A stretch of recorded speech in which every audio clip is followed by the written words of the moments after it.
It's time for high school football, presented by Sarshone Auto Group on Q92 and the Q92 Sports Network.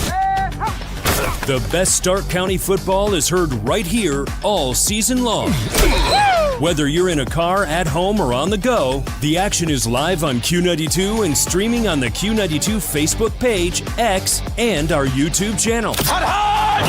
Now, let's take you live to the stadium and our broadcast team for tonight's kickoff on Q92 and the Q92 Sports Network. Here they go! Touchdown! This is a presentation of high school football on the Q92. Welcome in, everybody, to this presentation of high school football on the Q92 Sports Network. Tonight, it's week 2 of the high school football season in the OHSAA as we are live from Spartan Stadium in Boardman as the Spartans will welcome in the Lake Blue Streaks. Good evening, everybody, alongside my friend and partner, Robert Coleman. My name is Matt Corrali, and Robert, we have a fun one today. Let's start with the Blue Streaks.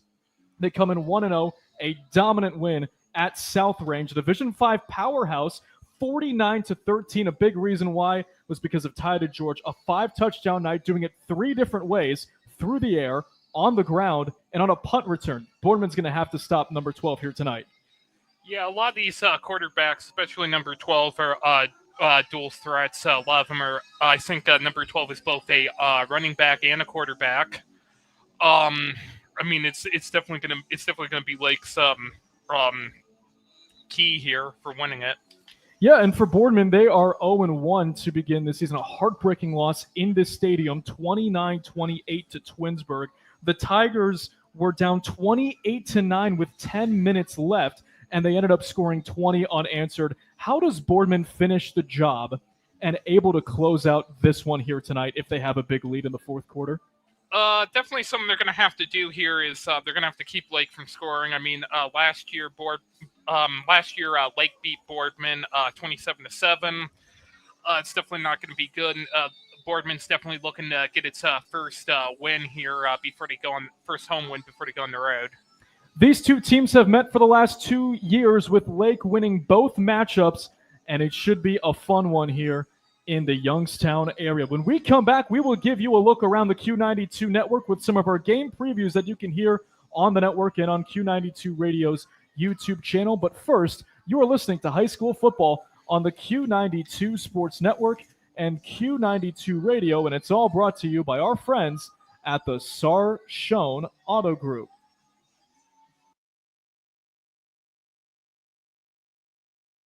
From the daily driver, a heavy hauler, to a high-end auto investment, the Sarshone Auto Group is one of Northeast Ohio's leaders. With 6 locations: Sarshone Ford in Alliance and Randolph, Sarshone Chevrolet in Randolph and Garrettsville, Sarshone Chrysler Dodge Jeep Ram in Dalton, and the Sarshone Auto Gallery in North Canton. The Sarshone Auto Group. Find out more at sarshone.com, an official partner of the Cleveland Browns. Looking for your home for local sports? Head over to Q92radiosports.com, the official website of Q92 Sports Network. Catch every live broadcast of high school games and Mount Union sports. Stay up to date with the latest local sports stories. Check scores from around the area and never miss a game with our full broadcast schedule. It's everything sports all in one place. Q92radiosports.com, your local sports connection. When it comes to sports, Sam Berkwin brings the heat. Catch the Sam Berkwin Show weekdays from 3 to 6 p.m. on AM 1310 WDPN and streaming live on the WDPN Facebook and X pages, plus the Q92 YouTube channel. From the Browns to the Buckeyes, the Guardians, Cavs, and your local high school teams, if it's making headlines in the sports world, Sam is talking about it. It's the local sports talk you want. The Sam Berkwin Show, weekday afternoons on AM 1310 WDPN. It's time for Purple Raider football. Catch every snap, every score, and every big moment all season long on AM 1310 WDPN. This year, it's even easier to follow the 13-time national champion Mount Union Purple Raiders. Listen live on AM 1310, the WDPN Facebook and X pages, and streaming on the Q92 YouTube channel. Sam Berkwin and Ryan Bevere are back in the booth, bringing you all the action. Don't miss a minute of Mount Union football on AM 1310 WDPN. Welcome back, everybody, to Spartan Stadium in Boardman, as we are just under 25 minutes away from kickoff between the 1-0 Blue Streaks and the 0-1 Spartans. Welcome back, everybody, to the high school football pregame show. It's brought to you by our friends at Sarshone Auto Group. They're doing the coin toss at midfield now. It looks as though that Lake has won the toss, and they have elected to defer. So the Spartans will get the ball to start the night.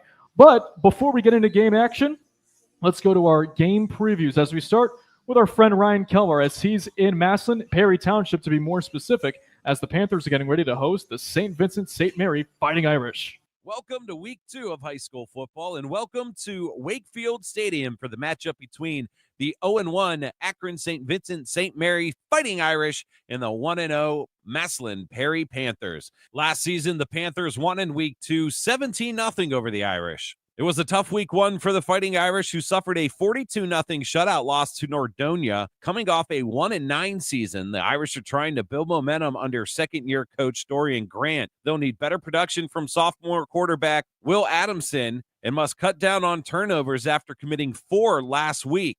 The Irish have lost 10 straight games dating back to last year. It was the program's fewest wins since St. Vincent and St. Mary merged in 1972.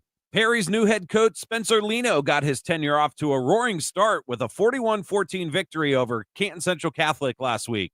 The new-look Perry offense looked dynamic under sophomore quarterback Cameron Treharn, who was 6-9 passing for 182 yards and 2 long TDs in his first varsity start. First, a 70-yard touchdown pass to Jaden Wilson, and then a 56-yarder to Nazir Foster. The running game is also a strength for the Panthers, with Connor Shepard and Jonathan Lemming combining for 176 yards and 4 touchdowns week 1. Catch all the action on Q92radiosports.com, along with the Q92 YouTube channel. Join me, Ryan Keller, and my broadcast partner, Coach Antonio Hall, for the call. Kickoff set for 7 o'clock. For Q92 Sports, Ryan Keller. Thank you, Ryan. And now let's head down south, Canton South, that is, the home of the Wildcats, and our own Jay Wilhelm, as he has the call between Canton South and Cuyahoga Valley Christian Academy. Jay, take it away. Good evening, everyone. We are on to week 2 of the 2025 Ohio high school football season on the Q92 Sports Network, brought to you by the Sarshone Auto Group. I'm Jay Wilhelm, and I'm here live from Canton South High School inside Breck Bueller Stadium for tonight's matchup between the CVCA Royals and the Canton South Wildcats. This is CVCA's first game of the year, as a scheduling conflict interrupted their original week 1 matchup. But they are stacked and are chomping at the bit to get going. The Wildcats come in after a dominating week 1 victory as they defeated Field by a final score of 42-16. A big early season test is going to show us a lot about who this team is. Join myself and my broadcast partner, Mike Voorhees. Pregame starts at 6:30 p.m. with kickoffs scheduled for 7. Live from Canton South, I'm Jay Wilhelm with the Q92 Sports Network. All right, Jay, thank you very much. When we come back, we'll take a look at 2 more game previews that are airing on the Q92 Sports Network on Q92 Radio's YouTube channel. But first, you're listening to the High School Football Pregame Show. It's presented by Sarshone Auto Group here on the Q92 Sports Network. Looking for your home for local sports? Head over to Q92radiosports.com, the official website of Q92 Sports Network. Catch every live broadcast of high school games and Mount Union sports. Stay up to date with the latest local sports stories. Check scores from around the area and never miss a game with our full broadcast schedule. It's everything sports all in one place. Q92radiosports.com, your local sports connection. Missed the big game? Don't worry, Q92 has you covered. Check out our SoundCloud page where you can relive every exciting moment. From high school football, basketball, baseball, and softball to Mount Union football and basketball, we've got it all. That's every broadcast from this season and even classics going all the way back to 2016. Follow Q92 Radio on SoundCloud and never miss a play, a call, or the thrill of the game. Q92 Radio on SoundCloud, your home for every game, every season. From the daily driver, a heavy hauler, to a high-end auto investment, the Sarshone Auto Group is one of Northeast Ohio's leaders. With 6 locations, Sarshone Ford in Alliance and Randolph, Sarshone Chevrolet in Randolph and Garrettsville, Sarshone Chrysler Dodge Jeep Ram in Dalton, and the Sarshone Auto Gallery in North Canton. The Sarshone Auto Group. Find out more at sarshone.com, an official partner of the Cleveland Browns.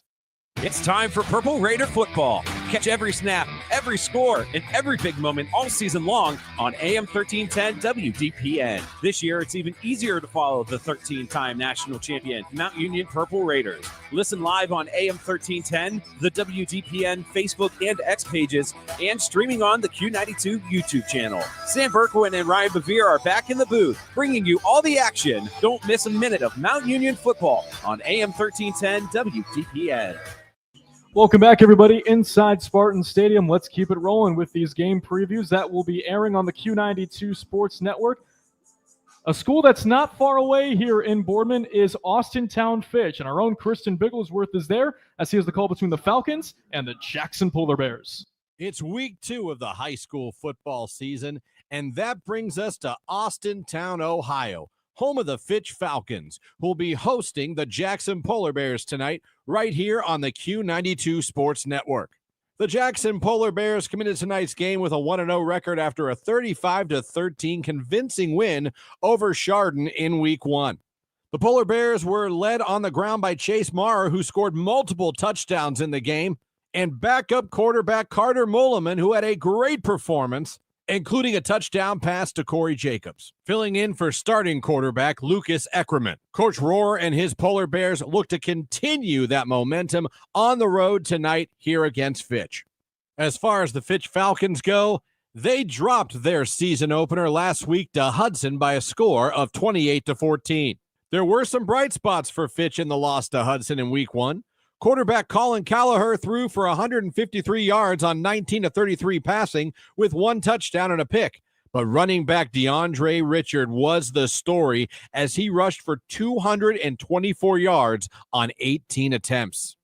It's a matchup of former Federal League foes, Jackson and Fitch, and you can hear it all tonight right here on the Q92 Sports Network by going to Q92radiosports.com or Q92 Radio on YouTube. I'm Christian Bigglesworth for Q92 Sports. Oh, that should be a fun one. We're looking forward to hearing how that one goes down just across the way. Thank you, Christian. And now let's go to another Youngstown EBC area school. It's just outside here of one of the steel capitals of the world. But you know what? Mike Dixon is in Beloit as the West Branch Warriors are taking on the New Philadelphia Quakers. Mike? It's week 2 where the 0-1 New Philadelphia Quakers take on the 0-1 West Branch Warriors. The Quakers enter the 2025 season looking to make history with a chance to record its 700th win. Sitting at 698, 2 wins away. The Quakers come into this week after a tough loss in week 1 to the Louisville Leopards 24-0. The Quakers were led by junior running back Colston Fox, who rushed 3 times for 53 yards, senior wide receiver C.J. Carlson, who caught 4 passes for 68 yards, and QB Parker Rager went 13 of 23 for 105 yards, but throwing 2 interceptions. The 5-time defending Eastern Buckeye Conference champions West Branch Warriors come home to a renovated Clinton Haycock Stadium. The Warriors look to bounce back from a tough week 1 loss, 21-26 to Canfield Cardinals. West Branch was led by junior quarterback Grady Hunt, 25 of 50, 280 yards, 2 TDs, and 44 rushing yards.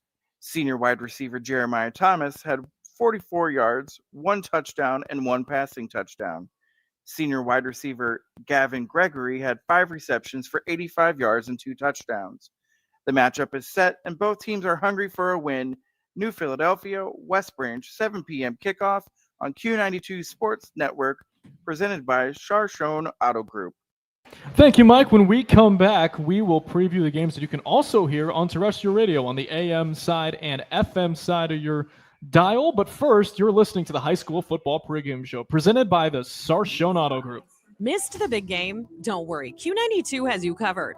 Check out our SoundCloud page where you can relive every exciting moment. From high school football, basketball, baseball, and softball to Mount Union football and basketball, we've got it all.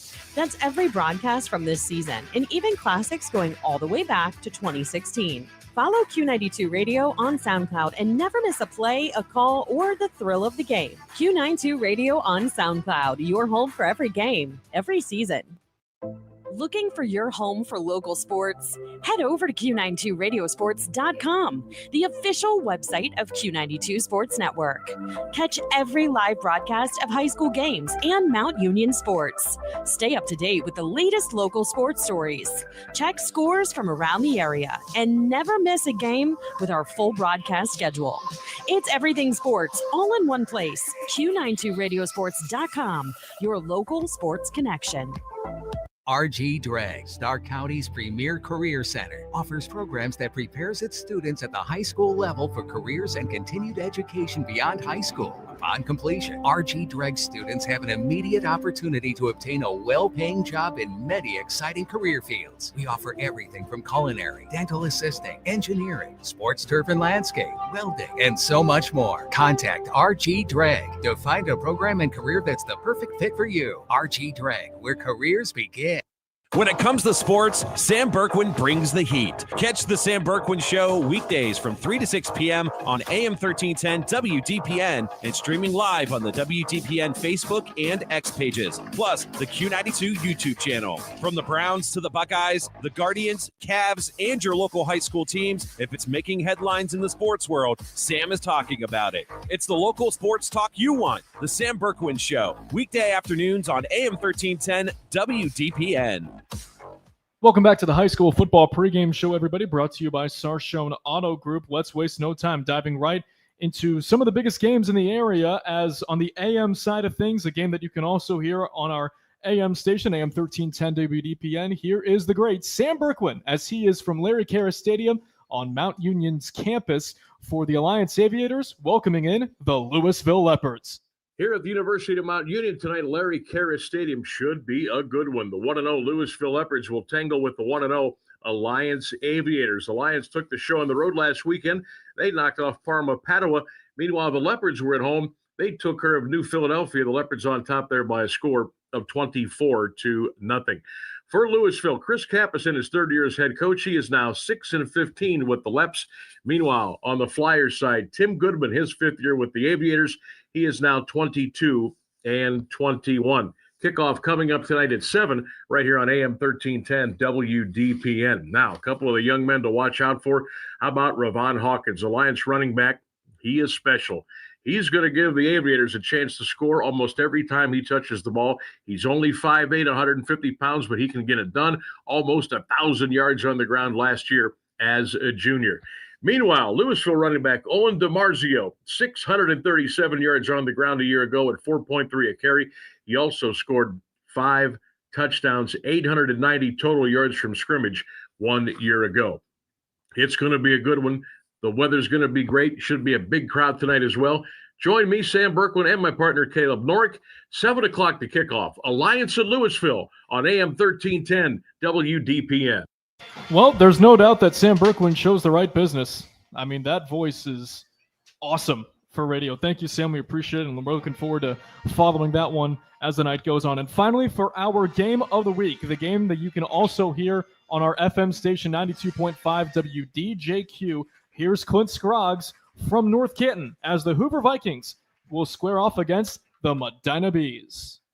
The Hoover Vikings host the Medina Bees in a non-conference Week 2 matchup. Medina got off to a fast start with a 21-13 win over Stowe last week. The Bees got 261 yards passing with 3 TDs and 47 yards rushing from junior quarterback River Blomquist. He completed 22 of 38 passes to 6 different receivers without an interception. Kellen Hathaway and Sid Lloyd combined for 11 catches and 153 yards. and all 3 touchdowns. Medina runs a 5-receiver offense, so the pass is first. The rushing game picked up only 92 yards on 29 attempts. Senior linebacker Jack Fletcher led the way with 12 tackles, 4 tackles for loss, and 2 sacks. The Bees were 2-9 last season after going 47-15 the previous 5 years.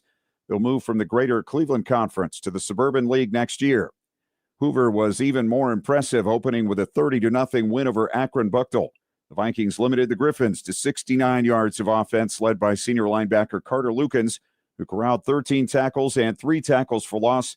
Hoover led 16-0 at the half and got 2 quick scores in the third quarter to bring a running clock. Senior quarterback John Collins was 10 of 14 to 8 different receivers for 156 yards, 1 touchdown, and 1 interception. Senior Jack Andes had 5 catches for 64 yards and a score. Running backs Michael Lamline and Gio Bianchi combined for 92 yards and 2 TDs on 16 carries. A couple of teams looking to go 2-0 meet as North Canton Hoover hosts Medina tonight at Memorial Stadium.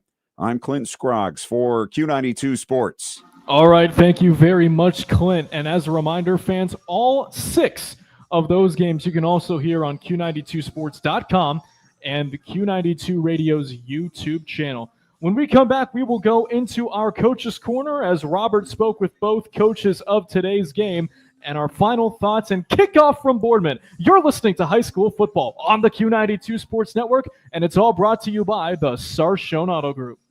Hey, sports fans, want the latest local sports news, game photos, coach and player interviews, and live play-by-play coverage? Then follow Q92 Sports on social media now. We're on Facebook, Instagram, X, Threads, YouTube, and SoundCloud. Like, follow, and subscribe today. Catch the highlights, relive the moments, and stay connected to your hometown teams. Q92 Sports, your home for everything local sports. Real teams, real action, real coverage. Follow Q92 Sports on social media.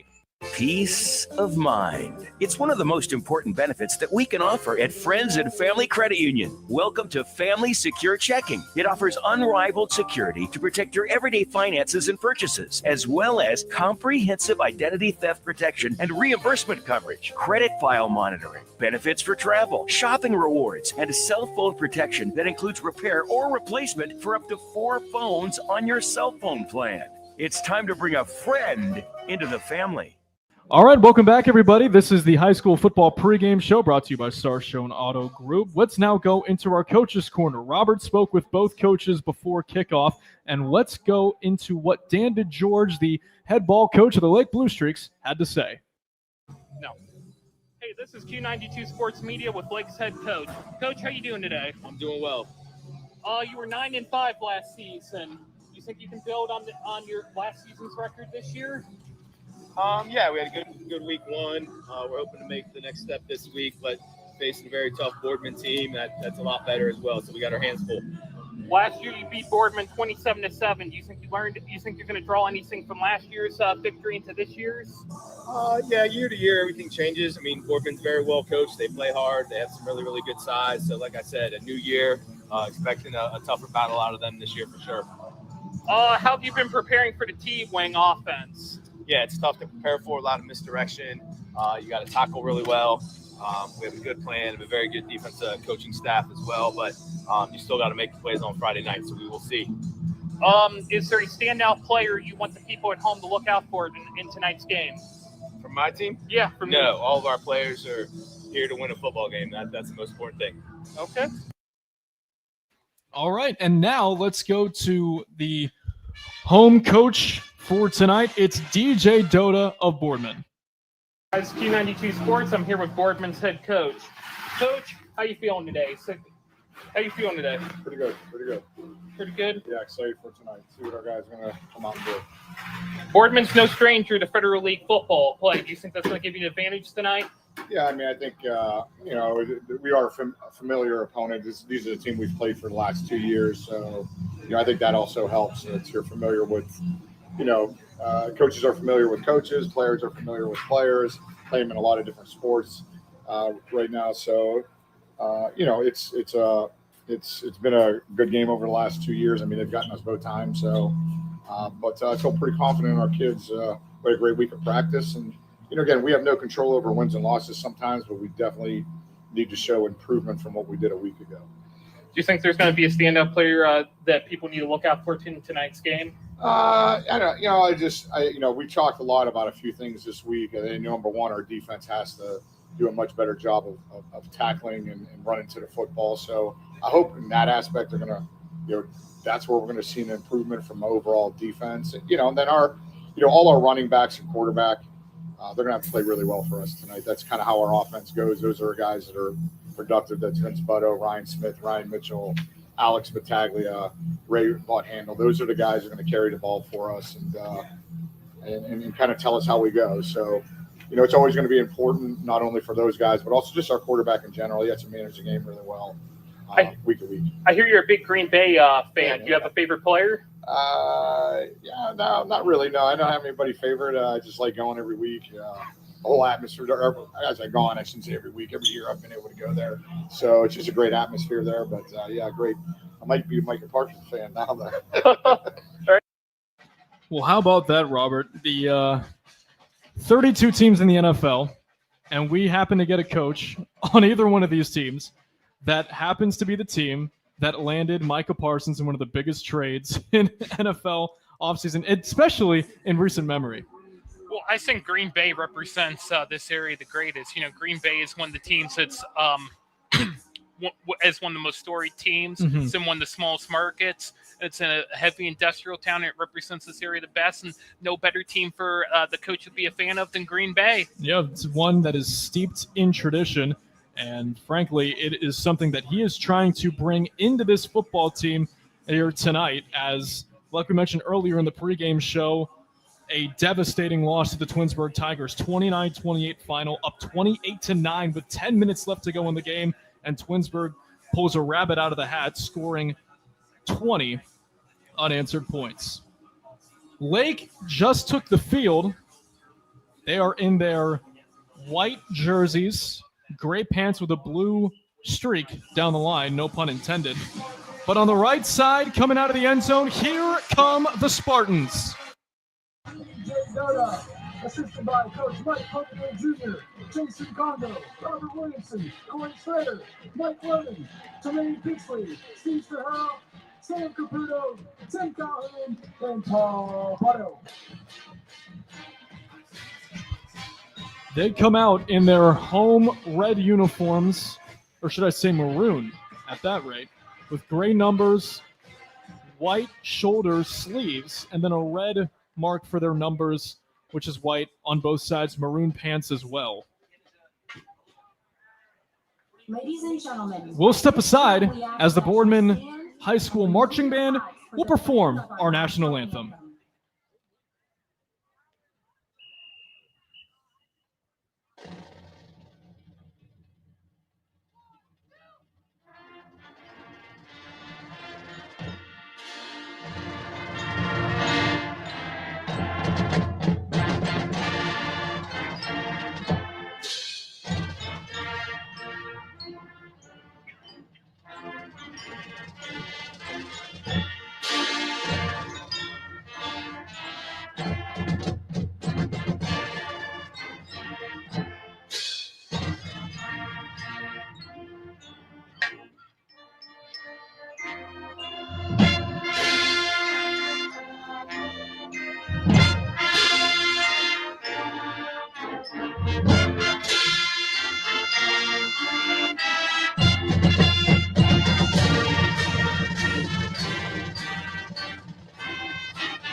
A great scene here at Spartan Stadium as they have the flag at half-mast. That's the reason why is because of the Minnesota school shooting that killed 2 children. Nice gesture there from everyone here at Boardman High School. Spartans will come out getting ready to receive the football first, and for Lake, they're hoping to get a defense that is looking to have a repeat performance like it did last week against South Range, 49-13, as they're definitely looking for another type of effort from them, especially when it comes, Robert, to a team that they're facing that scored 28 points last week. Especially, with Lake even scoring up as many points as they did in last season's game against Boardman, too. This is definitely going to be a difficult game for both sides. All right, and the opening kickoff, it's time for the opening kickoff, and it's brought to you by Regional EMS. JP Moorhead is on to boot it away for Lake. Back deep for the Spartans. Looks to be Ray Vodhanel on the right side. And on the left, it's Ryan Smith. Ryan Smith also back deep there for Boardman. Moorhead approaches the football, and it's football time in Boardman, Ohio. As the kick goes to the right, it'll be taken in at the 1 by Smith. On the right side, 10, 15, breaks through 20, and he gets taken down at the 23-yard line. Tackle made for Lake. It's Grady Widener, and Boardman will start out there. Like we mentioned earlier in the broadcast, they 0-1 coming into today. A wing T offense. They just need to make sure that they put their foot on the gas pedal for 48 minutes of gameplay if they want to come out on top in this one. The offense has trotted out onto the field, led by quarterback Vince Butto. This Boardman offense, we mentioned it a couple times in our pregame show, runs a wing T offense, so you'll expect plenty of runs, but don't be fooled. They'll be branching out as well and throwing the pass. So trying to catch this Lake defense off guard. Budo under center. On 1st and 10, it's an end-around run. This is going to be number 7 for the Spartans, and Mitchell. He goes to the right side and only gets 1. They're going to give him an extra yard on that, and then it'll be 2nd down and 8. Good start for the Blue Streaks defensively.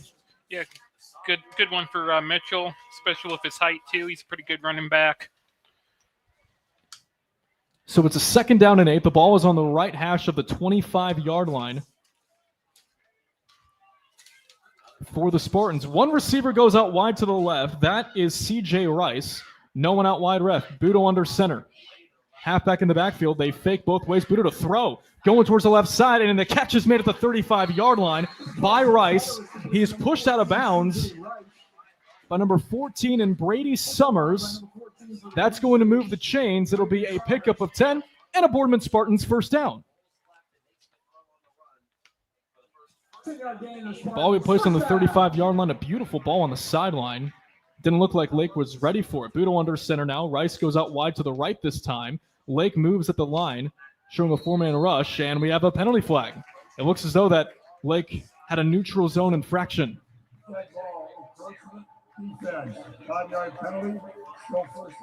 All right, they go encroachment. I beg your pardon. Yep. First early in the season for everybody, even the broadcasters. So it's a 5-yard penalty. The ball gets moved up to the 40-yard line of Boardman, and it will be a 1st down and 5. The Spartans clap out of the huddle. Rice goes out wide to the right. He's the lone receiver. Budo under center. The halfback looks to be Victor DiMargio. And now they'll go back to an audible.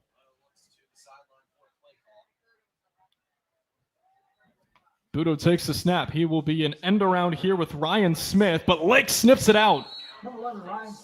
No gain as he was wrestled down there by Grady Widener. His 2nd tackle early on this night. It goes for no gain, and it'll be a 2nd and 5. We've seen the Spartans, Robert, trying to do anything they can creatively to catch this Lake defense off guard. But aside from the 10-yard pass play that moved the chains, they're holding their own. Yeah, definitely. A few plays ago, they had a definitely very packed together offensive line. This one's just a little bit more spread out. Budo will give it straight up this time, as that looked to be Victor DiMargio in his first carry. It'll go for what looks to be 3, maybe 4. It is a 4-yard gain. It's going to be bring up a 3rd and 1 for the Spartans. And Robert, you've got to be thinking it's going to be run here, right? Yeah, definitely. All right, we'll see if they do so. C.J. Rice has gone out of the game. He's on the sideline, and in his place is Kelly Pavlik, listed on the roster as a tight end, 6'1", 205 pounds. Third down and a short one. Budo under center. Lake has 6 on the line. Going in motion right to left is Ryan Smith. They give it, it's a quarterback keeper for Budo. He's on the other side of the 50. He gets tackled down at the 47-yard line of the Blue Streaks. And once again, Boardman picks up another first down, firing on all cylinders here offensively to begin the game. I mean, yeah, Budo was about 2 or 3 steps away from really having gas on that and going full onto the end zone. First down and 10. So far for Boardman, 2 for 2 on third down. Budo will work out of the shotgun for the first time tonight. 2 receivers are out wide. Looks to be Frank Budo in the slot as Budo rolling right, looking for a man. Nothing developing. He'll just throw it to the Blue Streaks sideline, incomplete. Second down and 10. That time Lake was ready for the pass. Definitely. 9:46 left to go in the opening quarter. Scoreless here in Boardman between the Blue Streaks and the Spartans here in week 2. Boardman has a second down and 10 on the Lake 47-yard line left hash. The offense for the Spartans claps out of the huddle. And we'll have C.J. Rice alone to the top of the left.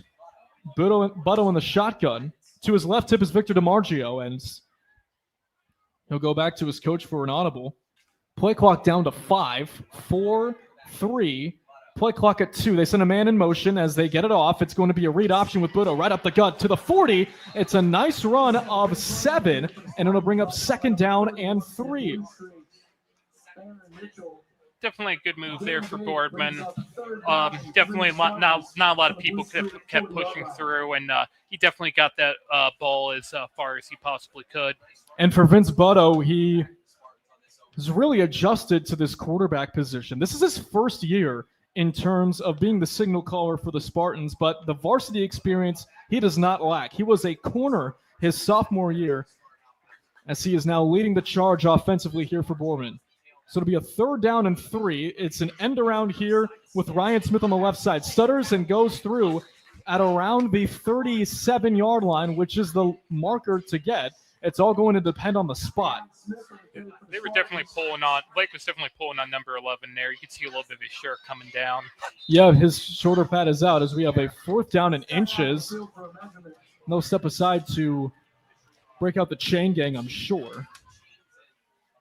That one was, I'll tell you what, Robert, as close as you could get when it comes to between moving the chains and getting a first down and having that become a fourth and inches and having to have it be decision time for head coach DJ Dudo. And now Calvin Jones, we are your local team from Beetle coverage. So the chain game is coming out as DJ Dodo approaches his team. He's looking out there for the chain game. They're out, and they're about to place the ball down. They have the marker. And from the looks of it, the chain gang will drop, and it's hard to tell from up here, and it is short by an index card.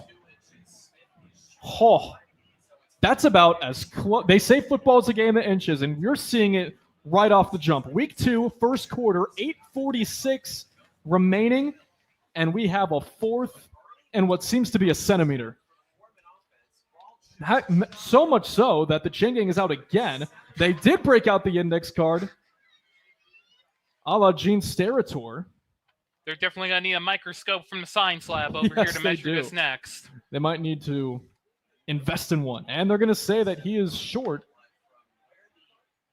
They double-checked on the chain measurement, and then is confirmed a fourth and inches. You got to be thinking with the way they run wing T, it's got to be a quarterback sneak. Yeah. And Lake should expect it, but it's going to be a matter of if they're going to stop it. But, again, we mentioned earlier on in the game that even though they run a wing T, they're not afraid to offer a surprise. Butto under center. This looks to be a quarterback shove look. They do have a lone receiver out wide. It is a quarterback stick with Butto, and it is going to be down at around the 35, past the 35 to the 34. Great job there from the Boardman O-line to move the chains again, keep the drive alive for the Spartans. Yeah, definitely a textbook play there to get the ball moving. They only had a pretty much fourth and inches, so it wasn't too hard to move the chains and push the ball up. First down and 10. The ball was spotted at the 33-yard line of Lake. Left hash, 8:22 and counting left to go in quarter number 1. Scoreless as the Spartans are driving on their opening possession. One receiver out lone to the left. And actually make that 2 as they send a man in motion. It's Butto on a quarterback keeper right up the gut, 30. In between the numbers as he is brought down. A great form tackle there from Lake's Kyle Hammer. He is really stepped up into a leadership role. He shared linebacker reps with Charlie Christopher, who's now playing at Ohio University. This is his defense now, and he's definitely relying on others to kind of help out and do their part. It's a team game, but he has really stepped up as a leader on this defense. So it'll be a gain of 4 for Butto, 2nd down and 6. Butto under center, one man alone to the left in the form of C.J. Rice. They send a man going in motion right to left in the form of Frank Butto. Here's Vince on the snap. It's an end-around run here with Ryan Smith left side. He's brought down at the 25-yard line. On the tackle for Lake was Gavin Saltzwimmer. He's the defensive end, senior. Another good tackle there. So the ball was spotted at the 24-yard line, and for the 3rd time this drive, they will have a 3rd and 1 or less. Can they do it one more time? They're 2 for 3 on 3rd downs to begin the game. Butto under center. Rice the man up to the left. Here's an end-around run with Ryan Mitchell breaking through the defenders 20, taking defenders with him 15. He's brought down at the 15-yard line. That is more than enough for a Boardman Spartans 1st down, and it'll go for a gain of 9 on 3rd and 1.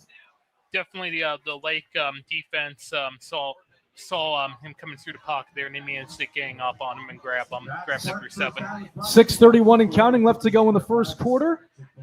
Spartans with another 1st down as they are moving the ball methodically down the field, taking time off the clock. This drive, the opening for Boardman, is about to have 6 minutes go off the clock. Butto under center. Rice, the lone man, out wide to the right. Lake makes a shift on the defensive line.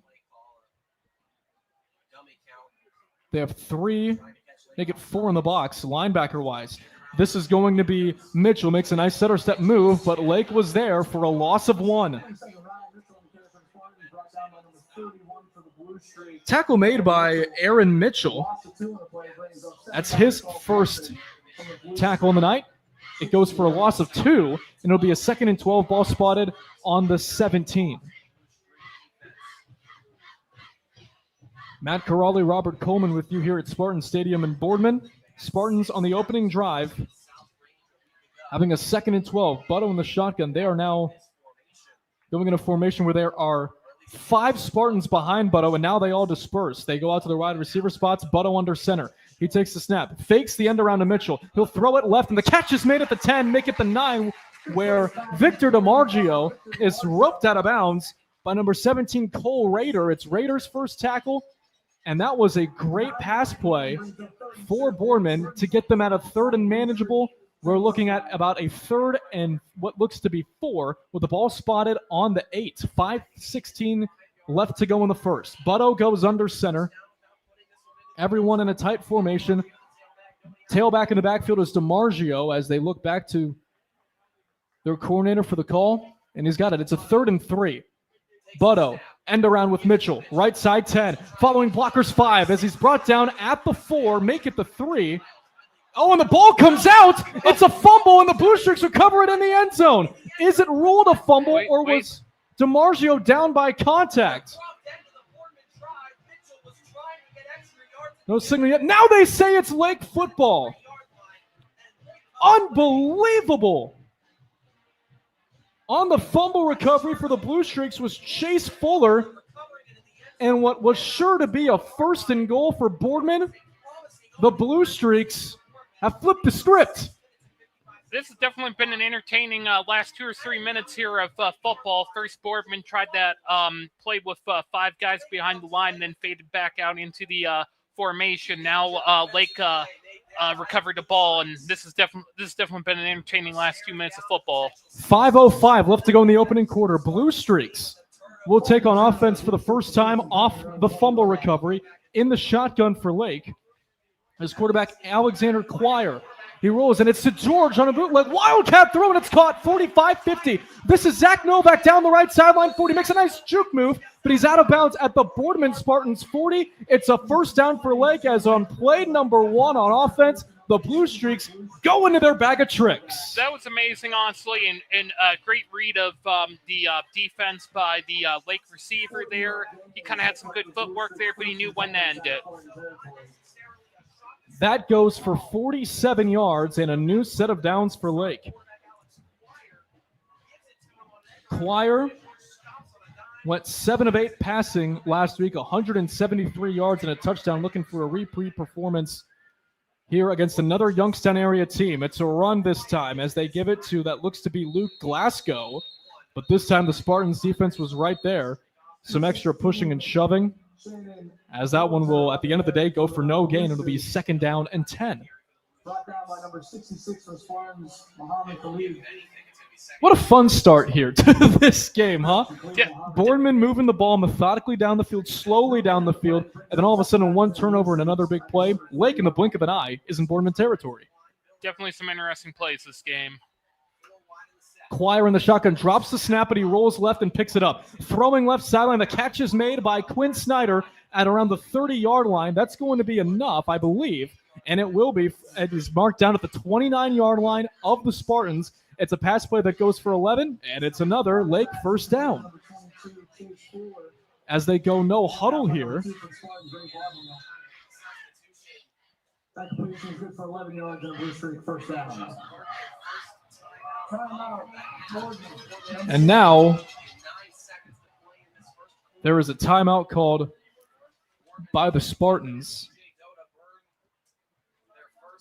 That's going to be their first timeout. That's due to a miscommunication in terms of defensive miscue, what have you. But I'll tell you what, the way this game has now changed, it's just the way that, football is sometimes. One costly turnover, and all of a sudden, your back's against the wall, and you really not want to get this Lake offense get hot. No, definitely not.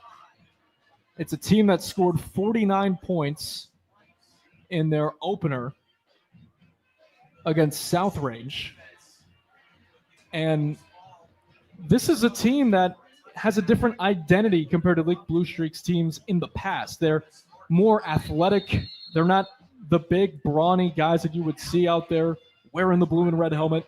This is a new look and a new style of play. And so far, in the very early stages of the season, it's working out well for them. Well, the Blue Streaks are out offensively. In the shotgun is Alexander Quire. Shannon Billiter is at the right hip of him. Quire takes a snap, drops back to pass, stops, throws it to the end zone, middle of the field. It is caught! Touchdown, Blue Streaks! Chase Fuller with an unbelievable catch against his chest, fighting a defender, and the Blue Streaks are on the board.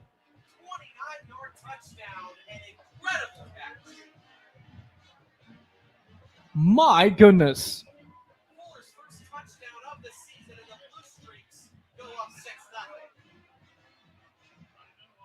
It's a 6-0 lead for Lake.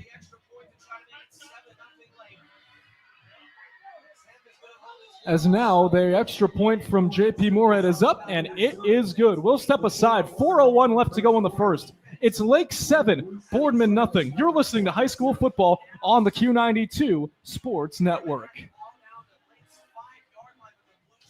When it comes to sports, Sam Berkwin brings the heat. Catch the Sam Berkwin Show weekdays from 3 to 6 p.m. on AM 1310 WDPN and streaming live on the WDPN Facebook and X pages, plus the Q92 YouTube channel. From the Browns to the Buckeyes, the Guardians, Cavs, and your local high school teams, if it's making headlines in the sports world, Sam is talking about it. It's the local sports talk you want. The Sam Berkwin Show, weekday afternoons on AM 1310 WDPN. This is head coach Dan DeGeorge from the Lake Blue Streaks. You're listening to high school football on the Q92 Sports Network. Well, I'm sure Dan DeGeorge is a happy man right about now. 7-0 Blue Streaks, 4:01 left to go in the first.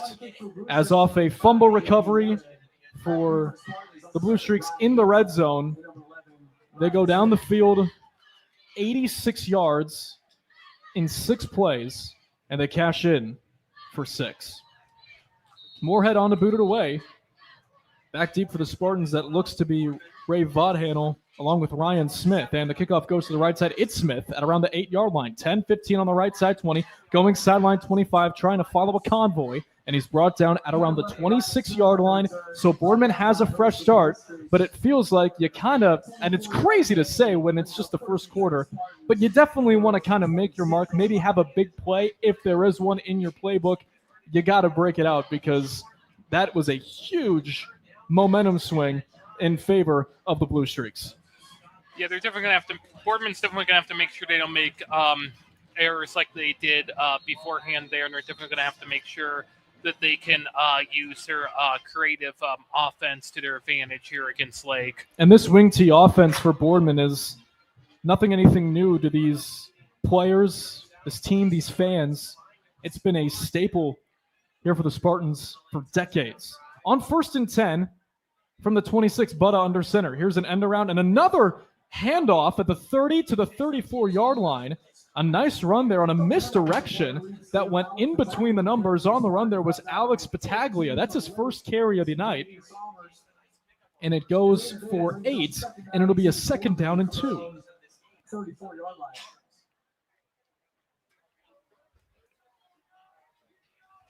Nice job there of the misdirection. And trying to just keep this Lake defense guessing. One receiver comes out to the left. That is Aiden Moore. Butta under center. There is a back in the backfield. They send a man in motion in the backfield. They'll pitch it to him. This is Battaglia on the left side, 35. He's brought down at around the 39-yard line. And that will be enough for a first down, as that was a gain of 5. So Boardman, once again, using that running game of that wing tee offense to continue to march the ball down the field and get positive plays. 2:54 and counting left to go in quarter number 1. Lake 7, and Boardman nothing. Butta under center. No receivers out wide, but he'll throw it on the right, stops and launches. Deep down the right side, overthrown. Intended for Aiden Moore. It was in double coverage as Brady Summers and Chase Fuller pretty much sandwiched him as they were on both sides of him. But at the end of the day, it was an overthrown ball, and that'll bring up a 2nd down and 10. Yeah, number 17 was about 4 or 5 feet away from that ball, I'd say. When Boardman got into the red zone, they were in the RG drag red zone, learn, earn, and succeed. And Boardman took a timeout earlier in the game. That timeout was brought to you by Friends and Family Credit Union. It's time to bring a friend into the family. Butta in the shotgun, empty backfield. He'll keep it on a quarterback keeper to the right side 40. Jukes and down at the 44.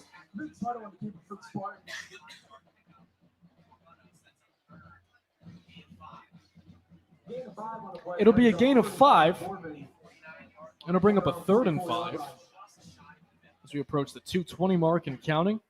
Here in the opening quarter between Lake and Boardman, Matt Corrali and Robert Coleman with you here from Spartan Stadium in Boardman, Ohio. They clap out of the huddle. Butta will go under center. The back for Boardman, that looks to be number 22, Chris Bricker. They have a receiver out in the slot in the form of Aiden Moore. They give it to Mitchell as he's down at the 46-yard line. Ryan Mitchell got the touch. It will not be enough. He only gained a yard. And for the first time tonight for either team, Boardman's punting unit will be on the field.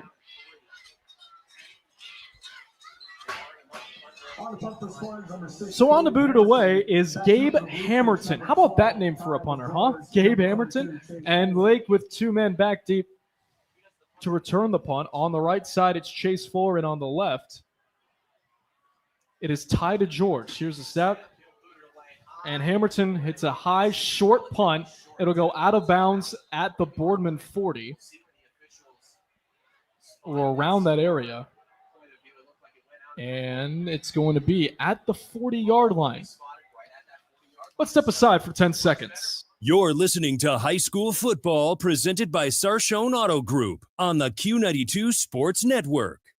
Matt Corrali with you alongside Robert Coleman. 1:16 left to go in the first quarter. It's Boardman 7, Lake 7, and Boardman nothing. That is the second time I did that, just because of the fact that it's flipped here on the scoreboard than I was typically used to here at Spartan Stadium. So Ty to George is the back. To the right hip of Alexander Quire. He takes the step, gives it to George. 40, 45 left side, breaks a tackle 50. He's into Boardman territory at around the 45-yard line. It will be at the 45-yard line. It's a gain of 15 and a first down for Lake as Ty to George. He's a Swiss Army knife for this Lake Blue Streak team. He can really do it all.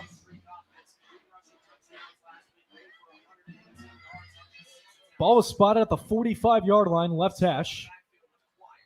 One receiver out left, that's Quinn Snyder. Two receivers right in the form of Callan Pierce in the slot and Zach Novak out wide.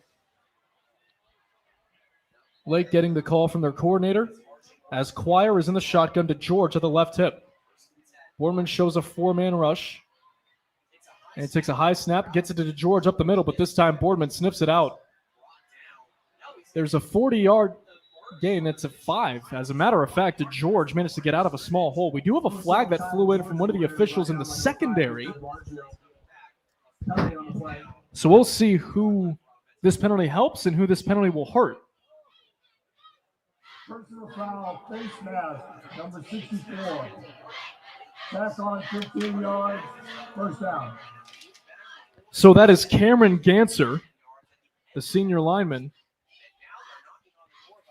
And again, it's games like this where you really can't afford to have penalties like face masks because that can really damage you. Once again, you kind of feel like you're going uphill now as Lake, who has been really executing so far in the opening 12 minutes,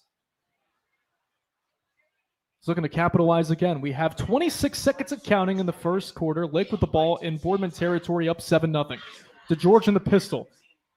Or should I say Quire, I beg your pardon. It's a give to George on the right side, trying to fight through as he stretches for every yard he can muster, but it'll be about a gain of 3.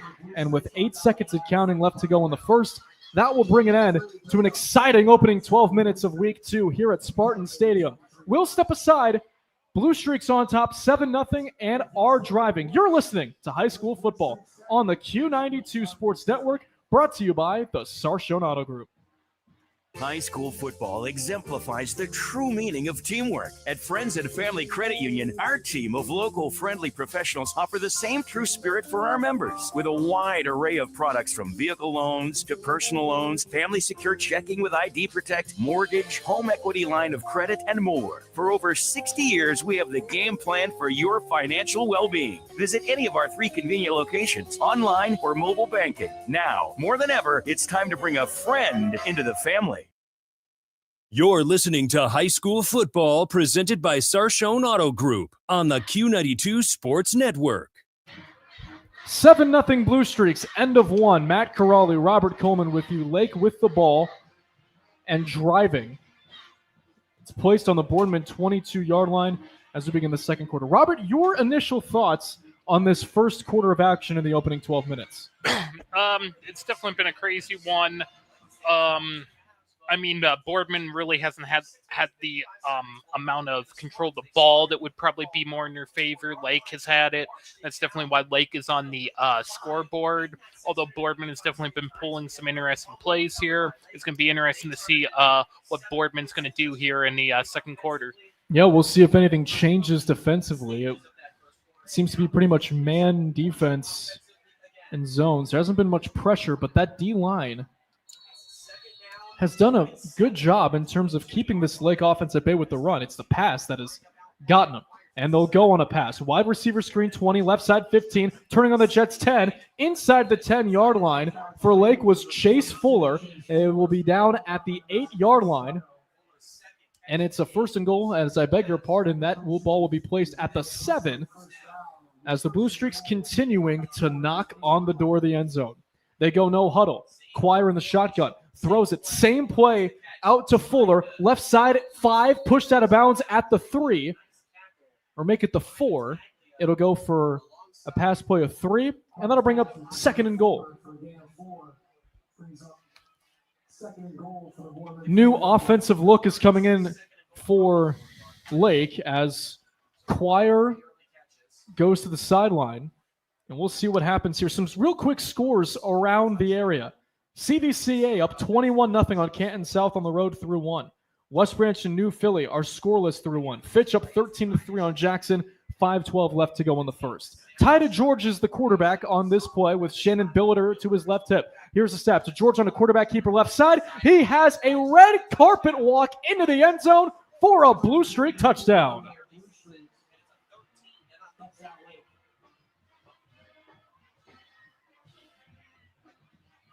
Ty George has his 4th touchdown on the ground, and the Blue Streaks add on to their lead here in enemy territory in the early stages of the second quarter. Definitely an interesting play here by Ty George.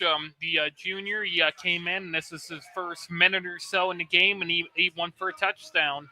J.P. Moorhead for the extra point snap. Good hold down, kick up, kick good. We will take a break as Lake opens up the second quarter with a bang. 11:43 left to go in the first half. It's the Blue Streaks 14 and the Spartans nothing. You're listening to high school football on the Q92 Sports Network, presented by the Sarshone Auto Group. It's time for Purple Raider football. Catch every snap, every score, and every big moment all season long on AM 1310 WDPN. This year, it's even easier to follow the 13-time national champion, Mount Union Purple Raiders. Listen live on AM 1310, the WDPN Facebook and X pages, and streaming on the Q92 YouTube channel. Sam Berkwin and Ryan Bevere are back in the booth, bringing you all the action. Don't miss a minute of Mount Union football on AM 1310 WDPN. This is head coach Dan DeGeorge from the Lake Blue Streaks. You're listening to high school football on the Q92 Sports Network. 11:43 left to go in the first half. It's Lake 14, Boardman nothing. Here on the Q92 Sports Network, Matt Corrali, Robert Coleman with you inside Spartan Stadium as the Blue Streaks will now kick it off going right to left. Moorhead tees it up. Back deep for the Spartans is on the left. It will be Ryan Mitchell, and on the right, I should add, Ryan Smith. Short kick for Moorhead on the right side. It's taken fair caught at the 26-yard line, so Boardman will set up shop there. Robert, it has been an offensive, a total team masterclass, but offense has been the story if you want to have one because of the fact that Lake has just been so explosive and so quick on their offensive side of the football. Yeah, the last touchdown, honestly, was incredibly quick. They got in the new quarterback, number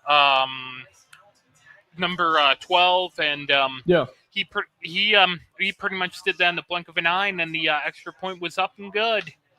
Lake finished off that drive in the RG Drag red zone. Learn, earn, and succeed. Butta will go in the shotgun. Lone man out wide to the right in the form of Ryan Smith. They send a man in motion, and here's the snap. It'll be a read option with Butto on the right side, making the man miss, breaking a tackle, but he gets rodeo-style tackled by number 54 in Gavin Saltzheimer, and we have a late flag come in from the official that was behind the secondary. We'll see what this could become.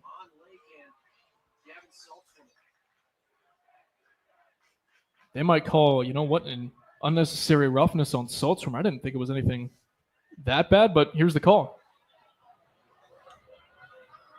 Unsportsmanlike conduct, 54, white shirt, 15-yard penalty, first down. All right, so something must have been said that we can't say on the air. He definitely got into Saltzheimer definitely got into some rough waters. Let's just say that. Yeah, emotions are high in this one. These two teams have met for the last 2 seasons. Lake winning both of those games. Last season it was a 34-13 win, and 2 years ago an offensive shootout by a 42-31 final. Butto under center. The tailback is Victor DiMargio. Here's the snap. It'll be an end around. The give to number 11, Ryan Smith, on the right side as he gets out of bounds at around the 43. It'll be going for no gain to bring up 2nd down and 10. Lake crashed to the right side of the field, their left, as I should say, from their point of view, and managed to just get nothing from DeMargio or from Mitchell. 11-17 left to go in the second quarter. Boardman with the football, down 14-0.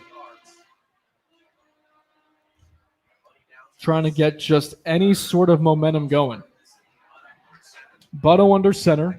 The tailback is DeMargio. Here's the snap.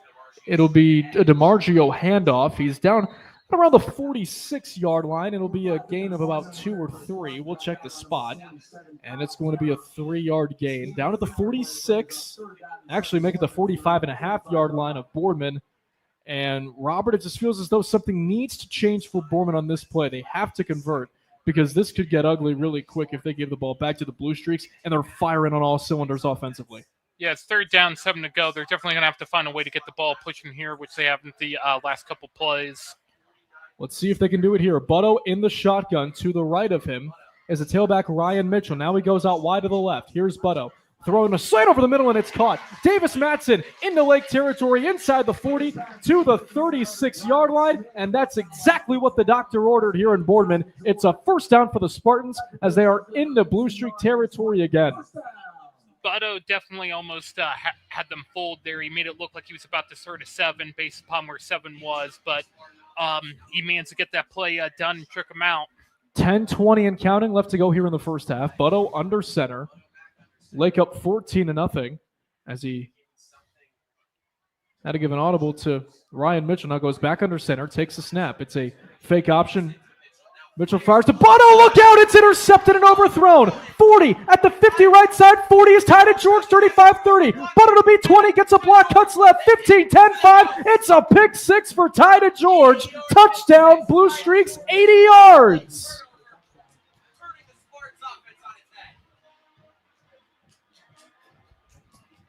That was definitely a costly mistake for Boardman.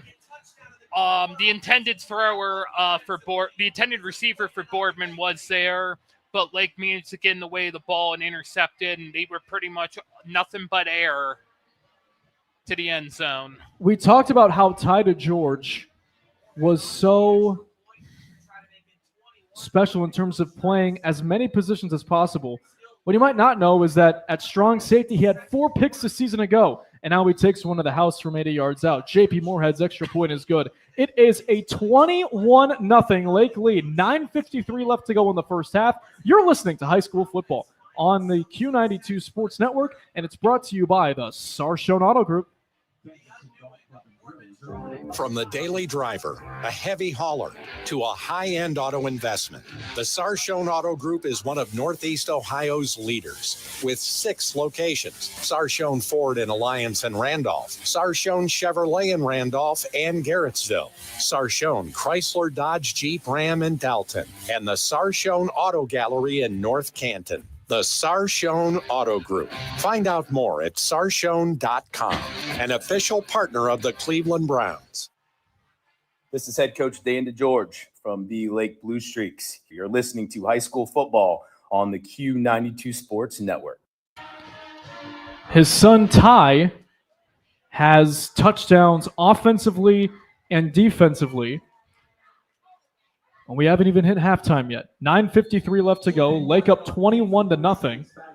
As DeGeorge just took one to the house from 80 yards out on a pick 6. Here's a line drive pick. That's a live ball as it went off of number 15 for Boardman in the form of Kelly Pavlik. This is Ryan Smith changing direction, or I beg your pardon, it's actually Ryan Mitchell past the 30 of the Spartans, down at around the 32.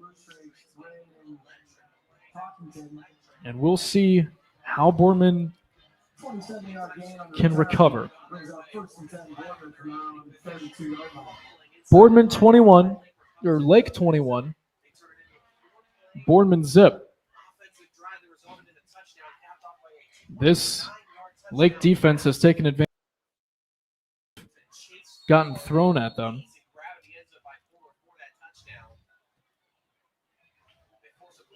So now Butto will go under center, trying to shake things off. What do you think is going through his head? Like, is this just a thing where you have to shake off and try and run the ball, or do you air it out again? Well, it looks as though they're going to go run here, Robert, to the left side. This is number 2, Ray Vodhandel, his first run, and it'll go for naught. Around no gain, there might be a loss on the play, probably a loss of 1. We'll wait for the official spot. But yeah, let's go into the kind of the head of Vince Butto a little bit. You're a new quarterback in a new offense. You're down 21-0 after a pick 6. How do you try and recover from that? Well, you're definitely going to have to. You're definitely gonna have to worry about execution here. I mean, that throw they had earlier that Lake ended up intercepting.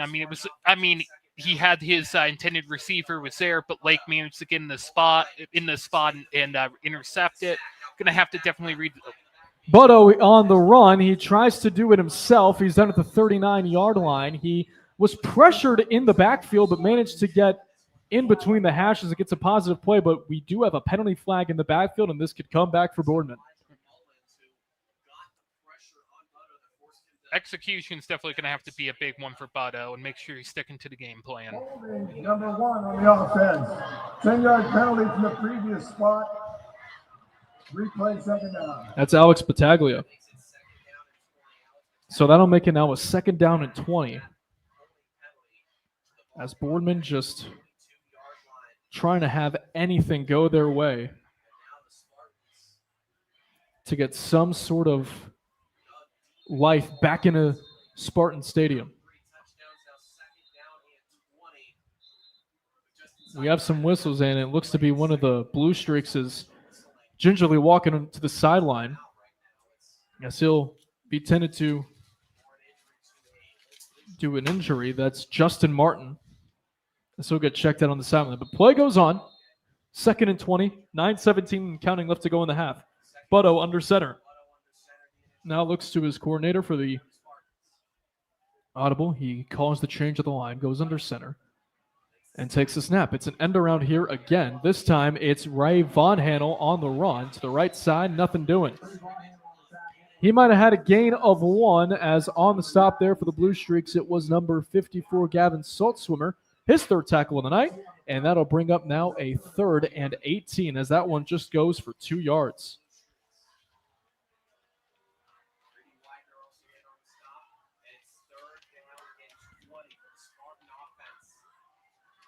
So on 3rd and 18,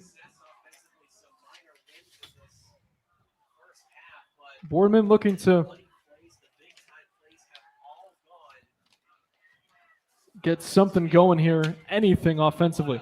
They go end around, and now it's a reverse with Vodhandel, but Blue Streak defense sniffs it out again. It was tied to George on the stop, and the Spartans will have to punt it away. Just nothing's going their way.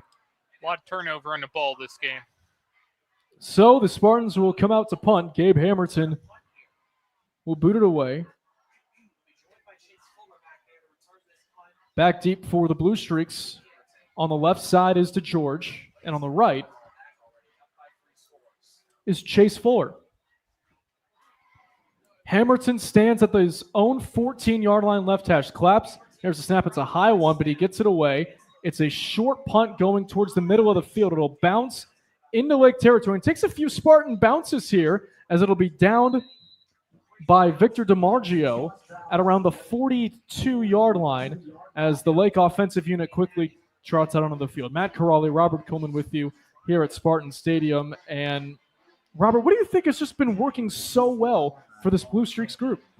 Definitely reading the Boardman offense, especially that interception a little bit ago. They'll try and keep this Boardman defense guessing because they have had their number here through the first 17 minutes or so of gameplay. 7:33 left to go in the half.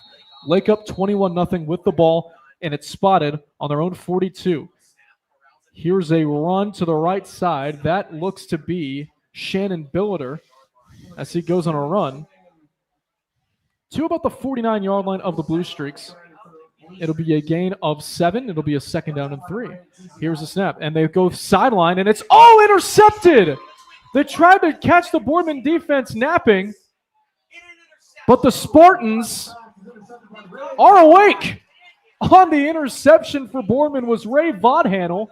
And finally, a sign of life here at Spartan Stadium for the home team. It's definitely what you want to see, turn the tables.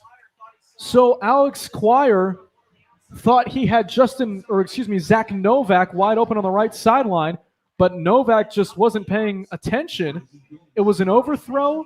Maybe he could have jumped and grabbed it. Maybe it looked a little high, but the other number 2 in Vodhandel managed to get the interception. Lake also had a lot of people. Boardman had a lot of people on that play. So it's a 1st and 10. Ball was spotted at the 39-yard line. Butto under center.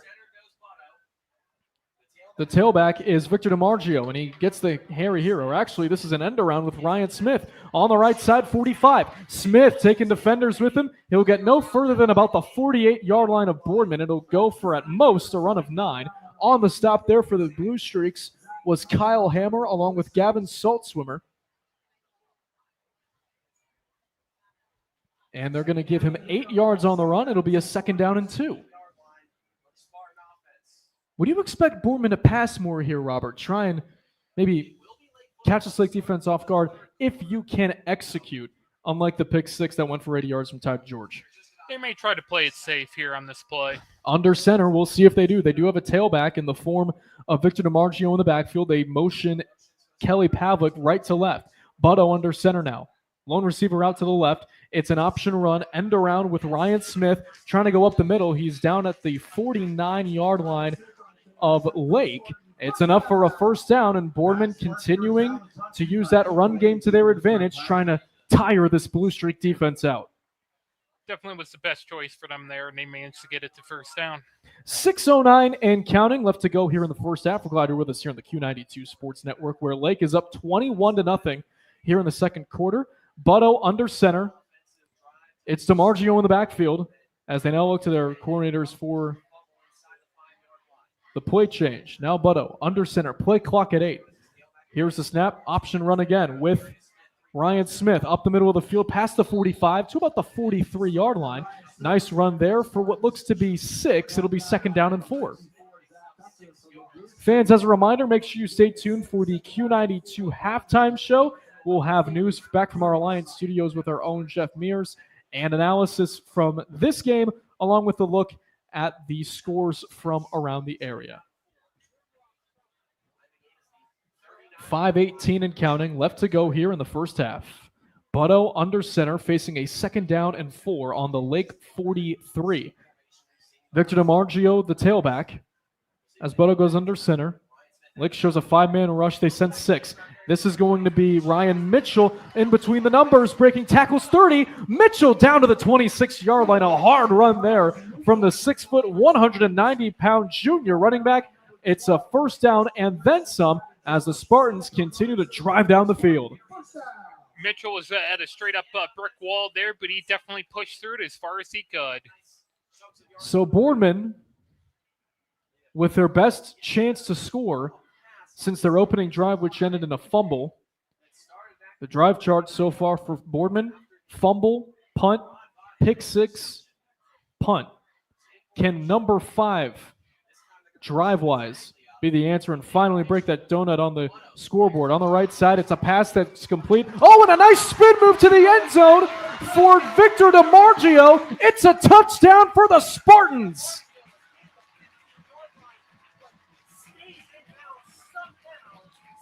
He may have shook off number 17, I believe, of Lake. That was Cole Rader. Yep. That was definitely an excellent play there. Traditional thing there. He pretty much got that through there like a ballerina and made for a touchdown. A talented senior defensive back was put in the spin cycle courtesy of Victor DiMargio, and that is exactly what the Spartans needed.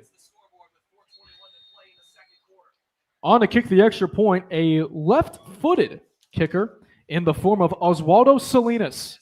Snap good, hold down, kick on the way, it's up, and it is good. So the Spartans are on the scoreboard. It's Lake 21, Boardman 7. You're listening to high school football on the Q92 Sports Network, and it's all brought to you by our friends at the Sarshone Auto Group. Hey, sports fans, want the latest local sports news, game photos, coach and player interviews, and live play-by-play coverage? Then follow Q92 Sports on social media now.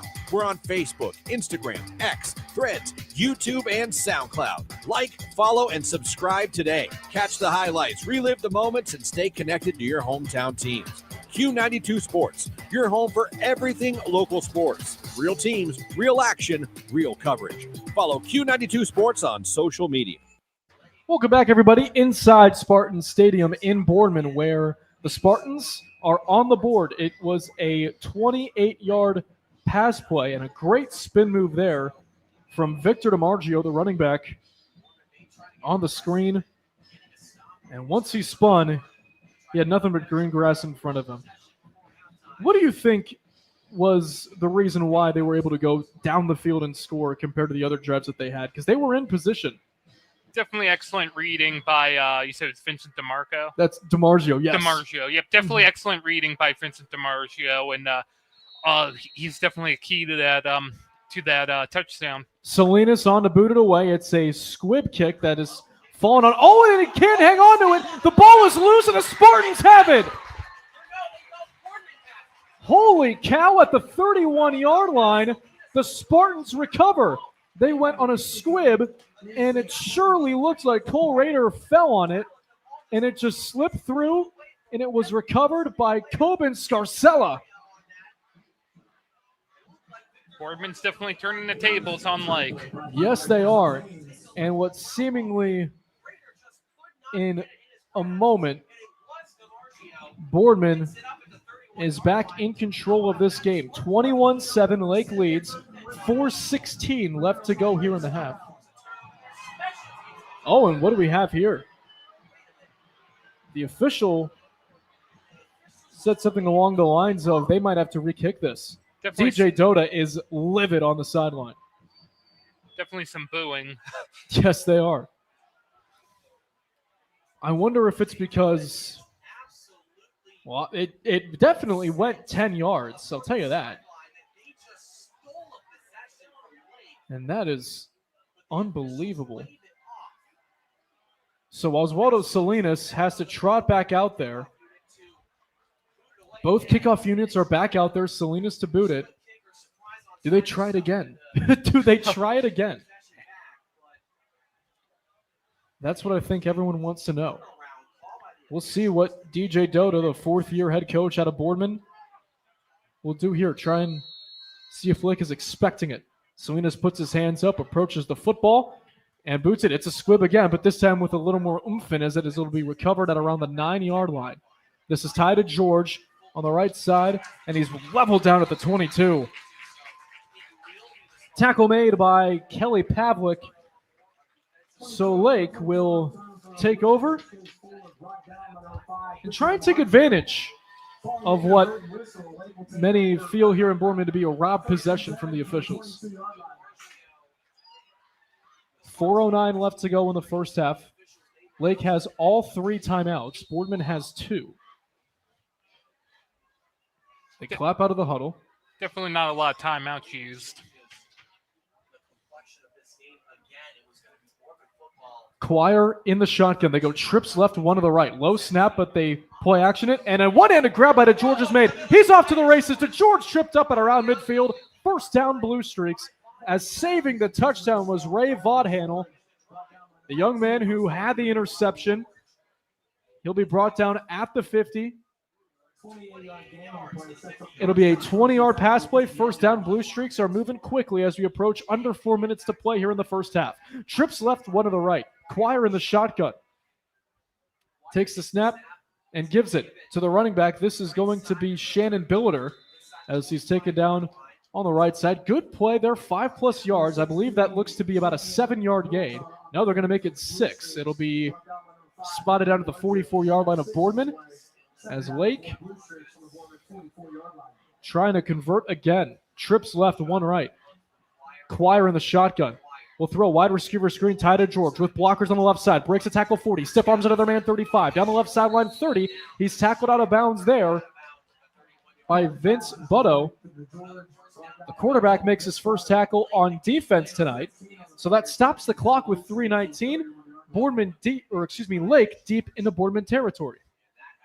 Yeah, definitely a good one by Butto, playing both sides of the ball.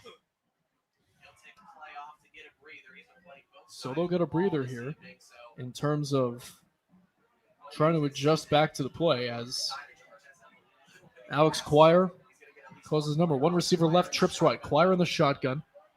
It's Raider to the right hip. And there's a route throw. Ball post popped to the air. And is it picked off by Ryan Smith? Oh, they say it hit the ground first. My gosh, she threw it into the direction of, I believe that was Smith. Cole Raider. And that hit from Ray Von Handel popped the ball straight into the air. Ryan Smith dived for it, and it hit the turf, according to the officials. Lake gets a huge break, and it'll be 2nd and 10. Yeah, that could almost been an interception there by Boardman. They almost had it. 3:12 left to go. Play clock is at 9 as we have whistles and a timeout called by Lake. It'll be their first timeout. That timeout brought to you by Friends and Family Credit Union. It's time to bring a friend into the family.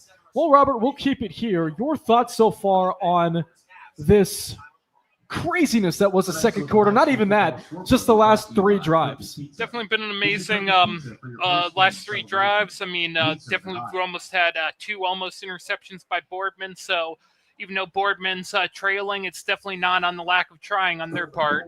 We've seen how Ty George can become a factor in all the facets of the game, except for one so far tonight. Quarterback. We haven't really seen him throw the ball that much. And it's got to be, Robert, what I think is something that is going to be coming in the second half, if not sooner.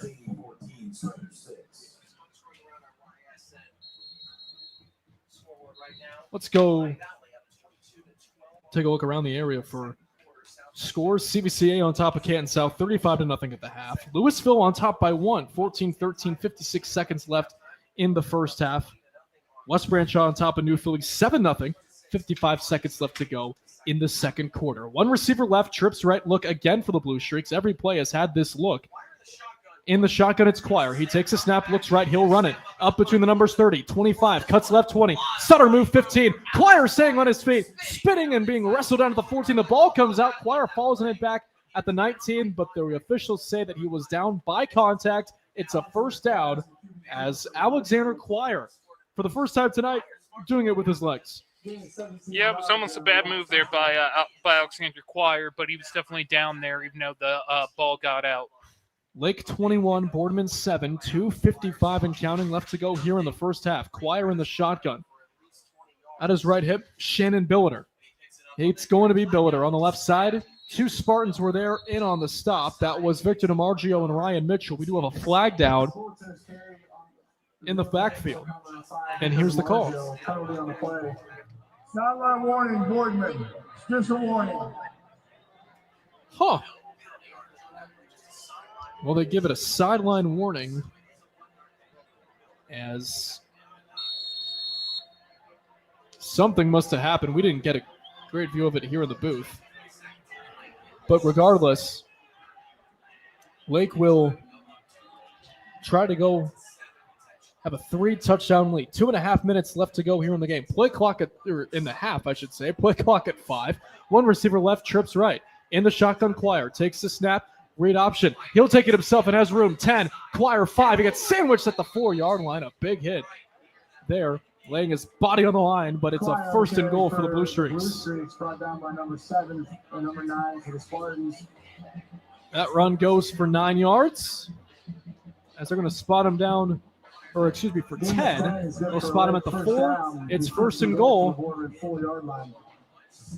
As there is a real opportunity here for the Blue Streaks to get back to a 21-point lead. Into the game for Lake, last minute coming off the sideline is Aaron Mitchell. As the Blue Streaks now clap out of the huddle. Ty George will take the quarterback snap. And we have whistles, and Dan George will waste another timeout. That's their second timeout in the last minute. And with that, we'll step aside briefly. You're listening to High School Football on the Q92 Sports Network, presented by Sarshone Auto Group. RG Drag, Stark County's premier career center, offers programs that prepares its students at the high school level for careers and continued education beyond high school. Upon completion, RG Drag students have an immediate opportunity to obtain a well-paying job in many exciting career fields. We offer everything from culinary, dental assisting, engineering, sports turf and landscape, welding, and so much more. Contact RG Drag to find a program and career that's the perfect fit for you. RG Drag, where careers begin. This is head coach Dan DeGeorge from the Lake Blue Streaks. You're listening to High School Football on the Q92 Sports Network. So DeGeorge's offense will trot it on the field. It's a 1st and goal at the 4. DeGeorge is the quarterback. To his right hip is Shannon Billiter. They send a man in motion to number 54, Gavin Saltswimmer. There's going to Billiter on the left side, and he's in for the Blue Streaks touchdown. Carry is good for a late touchdown. So with a minute 50 left to go in the half, Lake cashes in, and they're back in front by 21, Robert. They're definitely, I mean, that was definitely an easy one for them to get there for the last play there. But yeah, they're definitely running up here in the second half of this game. Boardman's going to have to find a way to stop Lake from scoring. And we'll talk about how they'll be able to do that later on in the quarter and in our halftime show, as JP Moorhead is on to kick the extra point. To hold it will be Justin Landis. And here's the snap. It's good. Hold down. Kick is up. Kick is good. A minute 50 left to go in the half. Lake 28. Boardman 7. You're listening to High School Football on the Q92 Sports Network, presented by the Sarshone Auto Group. Missed the big game? Don't worry. Q92 has you covered. Check out our SoundCloud page where you can relive every exciting moment. From high school football, basketball, baseball, and softball to Mount Union football and basketball, we've got it all. That's every broadcast from this season, and even classics going all the way back to 2016. Follow Q92 Radio on SoundCloud and never miss a play, a call, or the thrill of the game. Q92 Radio on SoundCloud, your home for every game, every season. $1:50 left to go here in the first half. It's Lake 28, Boardman 7, as the Blue Streaks, for the 4th time in the half, will kick it away back to the Spartans after reaching the end zone. Matt Corrali, Robert Coleman with you. Robert, real quick, what do you think Boardman should do on this drive to make life a little bit more uncomfortable for the Blue Streaks? I'd definitely keep driving the ball. That seems to be their best here, and that seems to be the best way they can do the trip up Lake's defense. All right, so Moorhead will approach the football, and it's a line drive squibber that takes a couple of bounces and will be returned at around the 10-yard line by Ryan Mitchell. Going in between the tackles, 30. He's brought down at the 32. Ryan Mitchell on the return for the Spartans. That'll go for about a return of 22 yards. Glasgow. As Boardman has 2 timeouts. 27-yard return brings up first. Or should I say all 3 timeouts, I beg your pardon, and a minute 45 to try and get something going.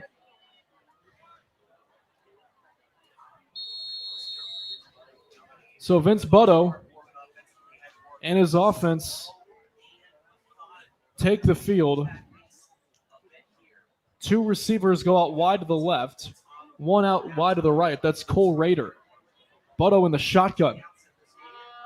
A back at his left hip, he takes a snap. 3-man rush for Lake. Butto with plenty of time. Now rolls right, throwing sideline, and the catch is made on a dive, but was a foot in. And they say it was a great grab made there with some toe drag swag courtesy of Aiden Moore. It's a first down for Boardman as he made a great dive and grab along the right side. And it didn't look good from up here, I'll tell you. But you know what? Those officials are a reason why they're down there. First down and 10, a minute 38. With him being out of bounds, it stops the clock. 2 receivers left and right. Butto with an empty backfield. Throwing deep over the middle. It's incomplete. He had Alex Battaglia in stride. It would have been 6, but Butto just overshot his man, and that'll bring up a 2nd and 10.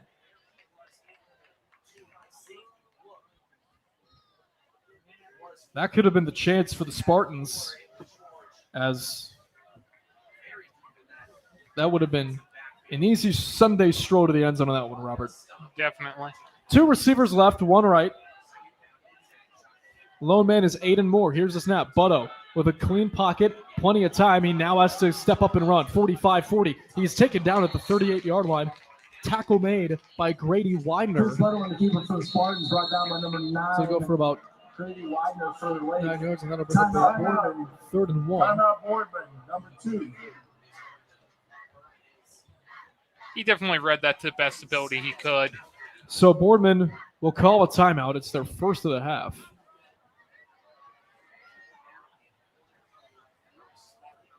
Once again, fans, as another reminder, make sure to keep it here for our halftime show. We'll give you the Q92 news with our friend Jeff Mears, who's back at our Alliance studio delivering that. We'll have analysis of the first half of this one, and then we will take you around Stark County for scores in the area.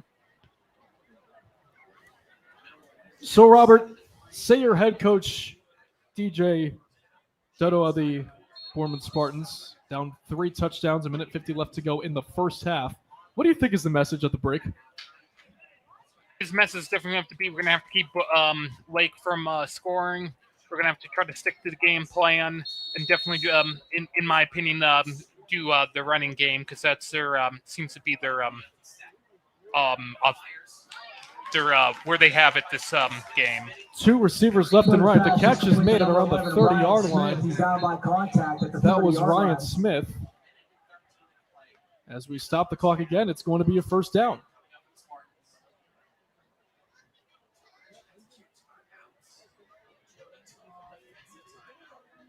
So on 1st and 10, ball spotted at the 31. We have whistles.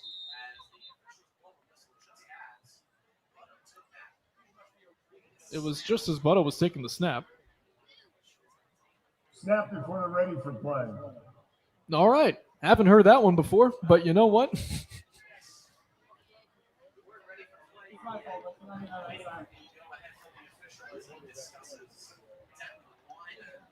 Snap before wasn't ready for play.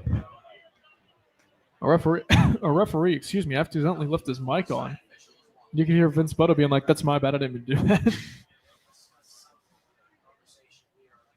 But oh well, it's early in the year. Oh, and there's a flag. It's a 5-yard delay of game penalty. Snapping before they're ready. Well, how about that? DJ Doda has thrown his laminated sheet on the ground on the sideline. Can't believe not only that call, but the 3 questionable officiating calls that have gone against the Spartans here so far in this quarter alone. So it'll be a 1st and 15 as Boda rolling right, throw, diving catch made it around the 32. It is a catch. It did not hit the ground. That was hauled in by Aiden Moore. Ball will be spotted at the 32-yard line. Boardman goes, hurry up. 49 seconds and counting left to go in the half. It'll be a 2nd down and 11. Here's Butto with a time. Trying to dance. Pumps, throws it incomplete. Nothing really developing downfield, Robert, and that was due to a great job there defensively in the secondary for the Lake Blue Streaks. Yeah, he definitely was not open to throw the ball. He had about 4 people, I think, coming at him at number 12. So 39 seconds are on the clock here. It's a 3rd and 11 for the Spartans. Butto in the shotgun. 2 receivers go out wide to the left. 1 to the right. Butto in the shotgun. The back to his right hip is Ryan Smith. Here's the snap. Butto drops back to pass on 3rd and 11. In trouble from behind. He is sacked for the first time tonight. It's Gavin Saltswimmer. Timeout, Boardman, 3rd and final timeout. As the Spartans have burned their last timeout. There was some confusion between the scoreboard and the officials, but it seems as though we've got it all under control. Boardman has no timeouts left. And Lake just has 1 in this 28-7 affair. So it'll be a 4th and 15, and Robert, I can only imagine that they're going to launch this one pretty much into the end zone and hope if it doesn't convert that Lake won't go down and score in 33 seconds because they do have just one timeout. Yeah, definitely be the time if you want to do a creative play like that, be right now. All right, we'll see what happens as the defensive unit for the Blue Streak takes the field along with the offensive unit for the Spartans. 4th and 15. Vince Butto will try out their shotgun empty backfield. 2 receivers left and right. 3 linebackers in the box. Botto takes the snap, quick throw over the middle, and the catch is made 20. 15, nice move, breaking a tackle 10. Getting a block to the quarter 5. Oh, a nice stutter move from Alex Battaglia, and it's a Spartans touchdown. That Spartan touchdown was brought to you by D.G. Perry, CPAs and Advisors. So with 25 seconds left, the Spartans not going away quite yet before the break. That was definitely great reading by Alex Battaglia. He saw his openings. He went for it. That wasn't great defense on that pocket by Lake, and it just pretty much came out in Boardman's favor. Extra point here for Oswaldo Salinas is perfect. And we're back to a 14-point game. 25 seconds remain in the first half. It's Lake 28. Boardman 14. You're listening to High School Football on the Q92 Sports Network, powered by the Sarshon Auto Group. When it comes to sports, Sam Berkwin brings the heat. Catch the Sam Berkwin Show weekdays from 3 to 6 p.m. on AM 1310 WDPN and streaming live on the WDPN Facebook and X pages, plus the Q92 YouTube channel. From the Browns to the Buckeyes, the Guardians, Cavs, and your local high school teams, if it's making headlines in the sports world, Sam is talking about it. It's the local sports talk you want. The Sam Berkwin Show, weekday afternoons on AM 1310 WDPN. You're listening to High School Football presented by Sarshon Auto Group on the Q92 Sports Network. 25 seconds left to go in the second quarter. It's Lake 28, Boardman 14, as the Spartans converted on a 4th and 15 from around the 35-yard line, and they go into the end zone thanks to a great run there from Alex Battaglia, who we haven't heard much from on this night, but it's good to see the young man showcase his athleticism and power his way to the end zone. Definitely a great play by him. So Salinas will kick it off. Lake, in all likelihood, would probably get this and kneel it to send us to the break. They do get the ball in the second half. From the 15, this is going to be Chase Fuller down the right side, breaking through Fuller, 45-50. Fuller is rodeo tackled down at the 45-yard line of the Spartans, so now that might change things. Things make it a little more reasonable, but hold everything. There is yellow laundry on the field. This one might be brought back.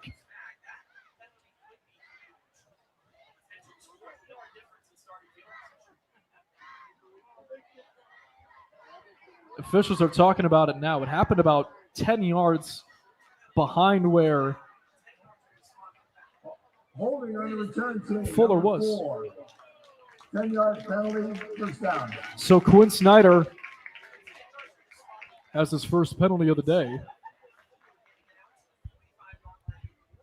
So now with that, you're back into Boardman territory, and that erases the chance to try and get something downfield, or they might still. You never know.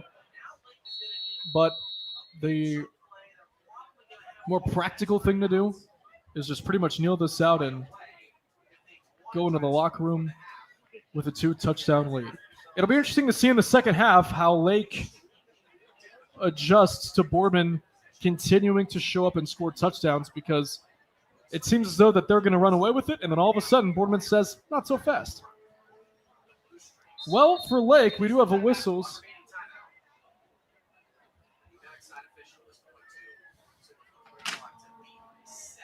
As they need to reset the play clock. They are going to be in shotgun. So Alexander Quire in the pistol, he'll drop the snap and he'll take a knee. So that'll bring an end to the first half, which sees Lake on top of Boardman 28-14. Blue Streaks 28, Boardman Spartans 14. When we return here on the Q92 Sports Network, we will bring you the high school football halftime news. But first, you're listening to High School Football on the Q92 Sports Network, presented by the Sarshon Auto Group. When it comes to sports, Sam Berkwin brings the heat. Catch the Sam Berkwin Show weekdays from 3 to 6 p.m. on AM 1310 WDPN and streaming live on the Miller is at the right hip of Facebook him. Flyer and takes X the snap, pages. drops back to Plus, pass, the stops, Q92 throws it deep to the end zone, YouTube middle of the channel. field, and it's caught! The Guardians, Touchdown, Cavs, Blue and your local Streaks! high school teams. Miller If is it's at the making right hip of headlines him. in the Flyer sport. takes the snap, drops back to pass, stops, throws it deep to the end zone, middle of the field, and it's caught! Touchdown, Blue Streaks! Chase Fuller with an unbelievable catch against his chest, fighting a defender, and the Blue Streaks are on the board.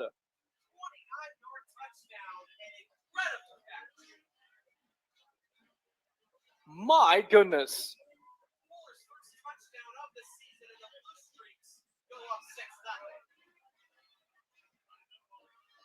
Shannon.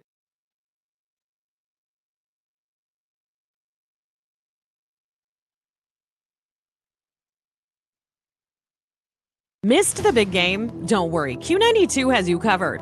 Check out our SoundCloud page where you can relive every exciting moment. From high school football, basketball, baseball, and softball to Mount Union football and basketball, we've got it all. That's every broadcast from this season and even classics going all the way back to 2016. Follow Q92 Radio on SoundCloud and never miss a play, a call, or the thrill of the game. Q92 Radio on SoundCloud, your home for every game, every season. It's time Gotta for give an audible Purple Raider to football. Ryan Mitchell It's now every goes back snap, under center, every takes the score. snap. It's a fake option. Mitchell fires to Bono. Look out! It's intercepted.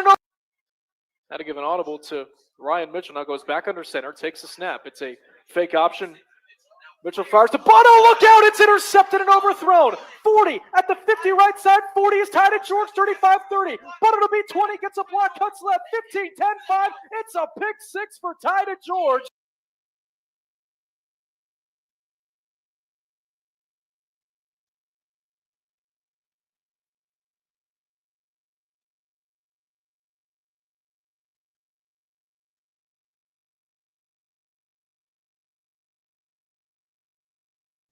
Looking for your home for local sports? Head over to Q92Radiosports.com, the official website of Q92 Sports Network.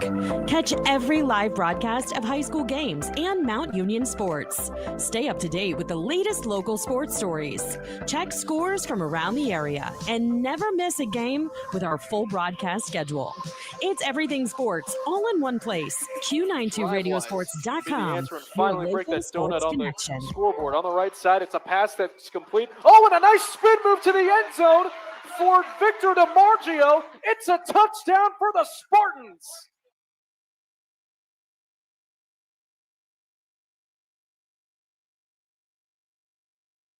Peace of mind.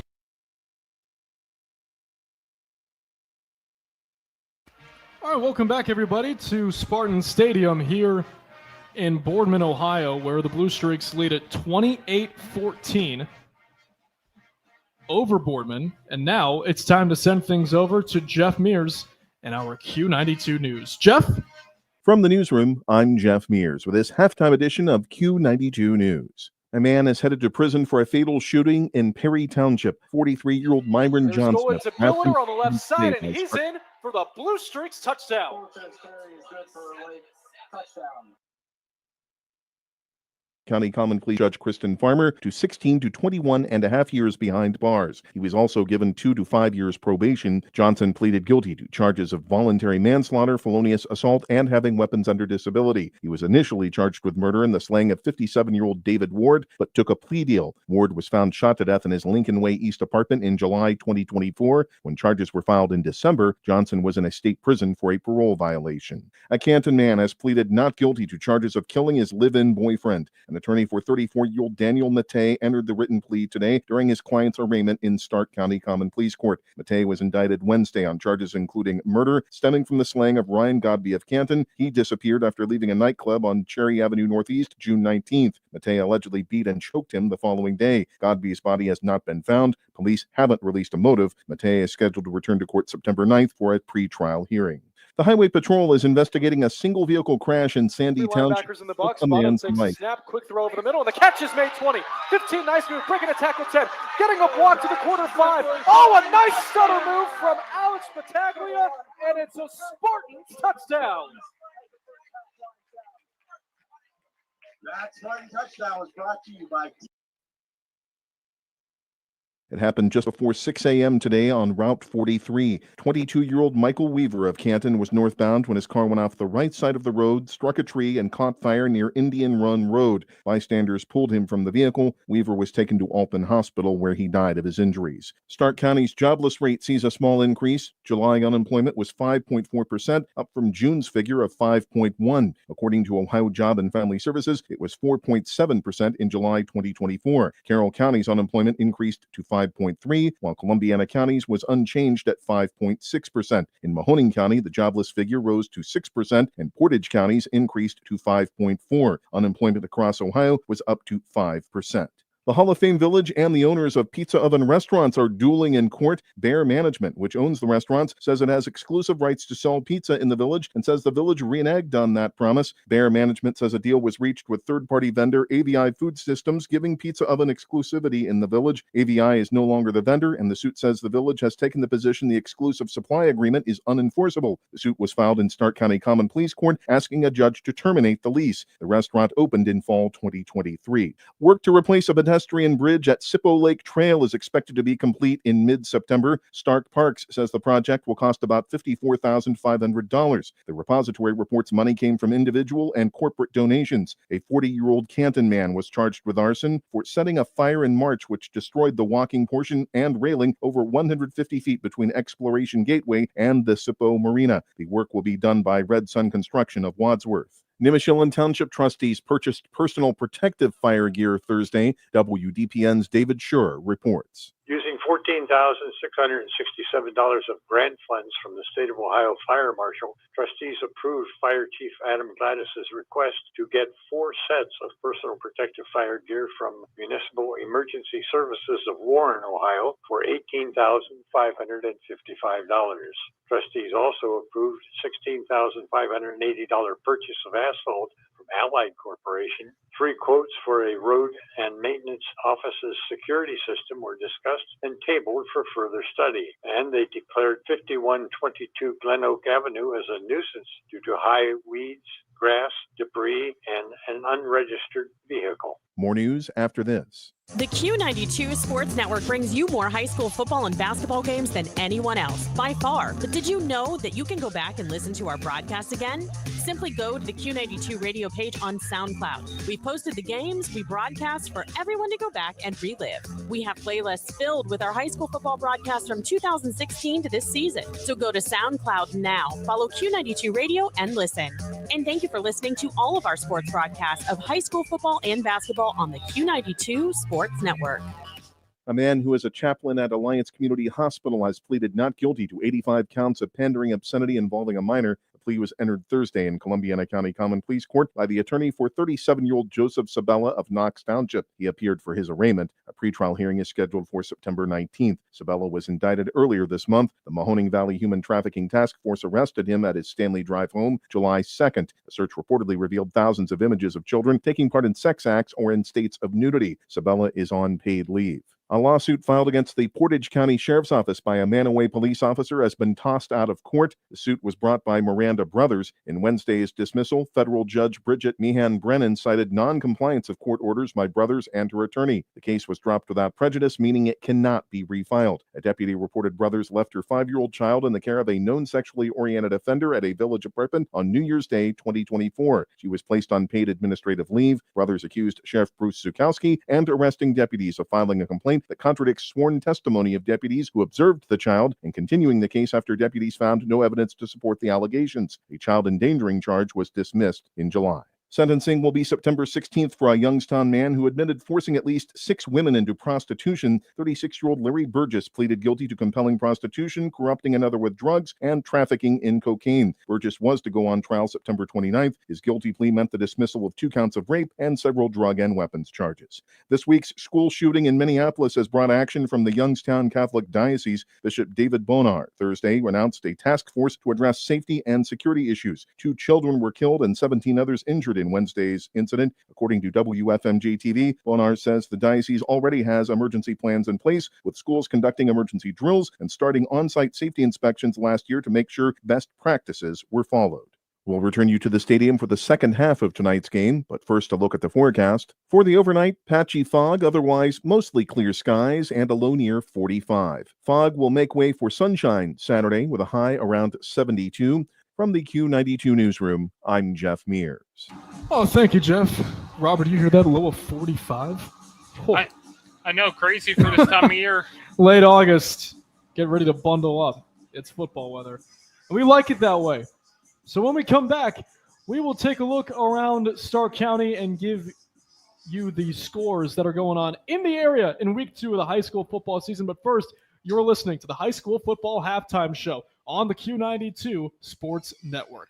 It's time for Purple Raider football. Catch every snap, every score, and every big moment all season long on AM 1310 WDPN. This year, it's even easier to follow the 13-time national champion, Mount Union Purple Raiders.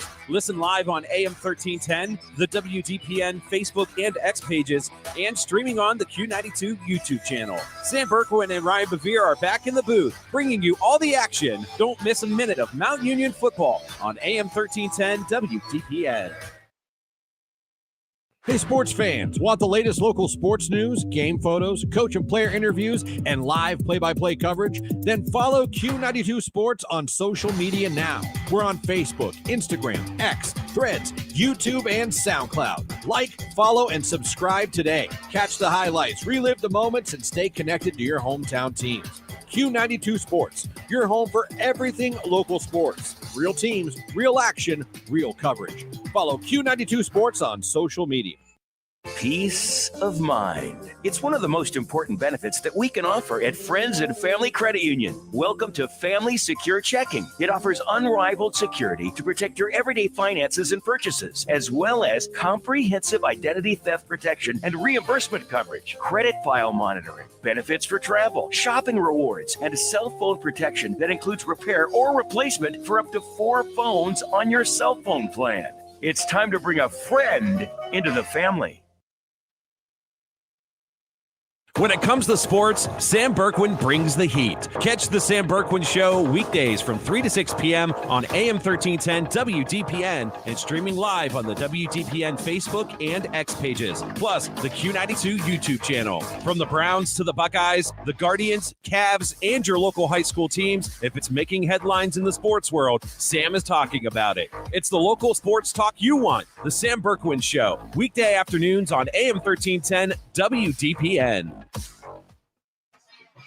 Welcome back inside Spartan Stadium here in Boardman, where the Lake Blue Streaks are on top by a score of 28-14 at the break. It's now time to take a look at the scoreboard around Stark County here in high school football's week 2 of action. Mogador on top of Canton Central Catholic by the score of 14-7 there in the third quarter. Many games like ours are at the half. Minerva hosting Crestwood. They're on top 13-0. They're under a new head coach in Zach Slates. Perry on top of St. Vincent St. Mary 23-0 at the break. Massillon beating Glen Oak 44-3 at halftime. Fitch up 41-3. Tuslaw 28-7 on the Chippewa Chips. Hoover at the break up 35-10 in our Q92 game of the week, which you can also hear on the FM side of things. Fairless on the road taking on Waynedale. They're on top by 3 touchdowns, 21-0. Sandy Valley down 27-0 at the half to the Manchester Panthers. Northwest taking on Marlington. The Indians on top 28-0. Canton South down 35-0 on the road to the CVCA Royals. A tight one in our AM game. Louisville on top 21-13 second quarter. Poland Seminary hosting the Youngstown East Golden Bears. Poland up 7-6. St. Augustine on top 14-0 on McKinley, and East Canton dominating Wellsville by a 37-0 score. That was the high school football scoreboard. We'll take it to break, but when we come back, we'll give you our analysis of the first half. Stay with us. Missed the big game? Don't worry. Q92 has you covered. Check out our SoundCloud page where you can relive every exciting moment. From high school football, basketball, baseball, and softball to Mount Union football and basketball, we've got it all. That's every broadcast from this season and even classics going all the way back to 2016. Follow Q92 Radio on SoundCloud and never miss a play, a call, or the thrill of the game. Q92 Radio on SoundCloud, your home for every game, every season. Dreaming of your next getaway? Lisa's Dream Getaways Travel Agency is a locally woman-owned travel agency helping you see the world. Lisa books any and all types of travel, honeymoons, all-inclusive, cruises, Disney, along with bachelor and bachelorette trips and destination weddings with low deposit, and you set your monthly payments. Mention Q92 to get $50 on board, cruise, credit, cabin, or $150 off your non-canceled vacation or honeymoon. Call 330-428-0610. Lisa's Dream Getaways Travel Agency. If you don't go, you won't know. It's time for Purple Raider football. Catch every snap, every score, and every big moment all season long on AM 1310 WDPN. This year, it's even easier to follow the 13-time national champion, Mount Union Purple Raiders. Listen live on AM 1310, the WDPN Facebook and X pages, and streaming on the Q92 YouTube channel. Sam Berkwin and Ryan Bevere are back in the booth, bringing you all the action. Don't miss a minute of Mount Union football on AM 1310 WDPN. Looking to brighten someone's day? Look no further than Hartville Balloon Shop. We're locally owned right here in Hartville. Let us design custom displays for your birthdays to baby showers. And yes, to those high school seniors, even graduations. We've got balloons for every occasion. Delivery all across Stark County and beyond, bringing the celebration to your door. Visit hartvilleballoonshop.com or call 330-705-6799 today. Hartville Balloon Shop, making your event stand out. Welcome back inside Spartan Stadium, everybody. Currently on the scoreboard, they're counting down 3:42 left to go here at the half, where Lake is on top 28-14. Matt Corrali, Robert Coleman with you. Robert, your biggest observations through the first 24 minutes of play? Boardman's strongest game is definitely going to have to be the passing, not the passing, the running game. That's really where they've had a lot of their strengths. They had a lot of issues in the passing game. If they stick to that, there's still a chance they still could be in this for the next two quarters. Lake has definitely played a lot of their advantage to errors that Boardman has had, and they've definitely taken their advantage to be in the lead. And if they can hold on to that, they might get this. They might end up winning. Yeah, and especially for the Lake Blue Streaks, let's go to their side of things. Just dominance, offensively, defensively. But there have been the times where they have been up 3 scores on 2 different instances, and Boardman ended up scoring to kind of get themselves back into this game. How do you think Dan DeGeorge is going to have his guys just keep the pedal to the metal and try and close this thing out? Definitely is going to have to rely on the running game, honestly. And that's going to be their key. All right. Well, when it comes to this game, Lake has had their number. They've met the last 2 years, as they have won last year in a route 34-13. But when it comes to the 2023 edition, that one ended up being a 42-31 final. So anything can happen in this game, and that's the biggest lesson we know in high school football. I believe Lake actually won 27-7 last year, actually, in this thing. There you go. This meeting. Anything can happen.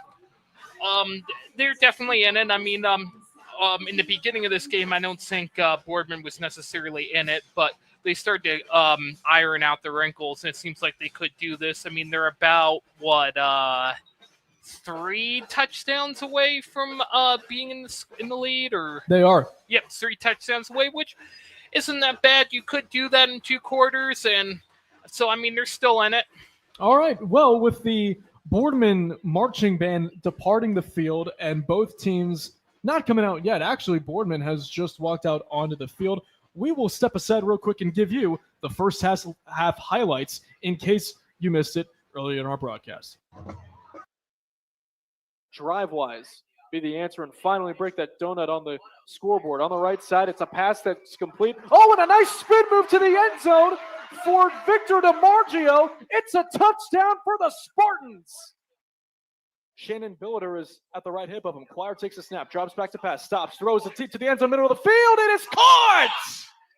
Touchdown, Blue Streaks! Had to give an audible to Ryan Mitchell. Now goes back under center, takes a snap. It's a fake option.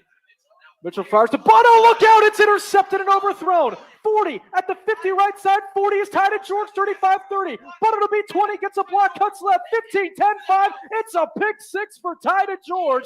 The middle of the catch is made 20. 15, nice move. Breaking a tackle 10.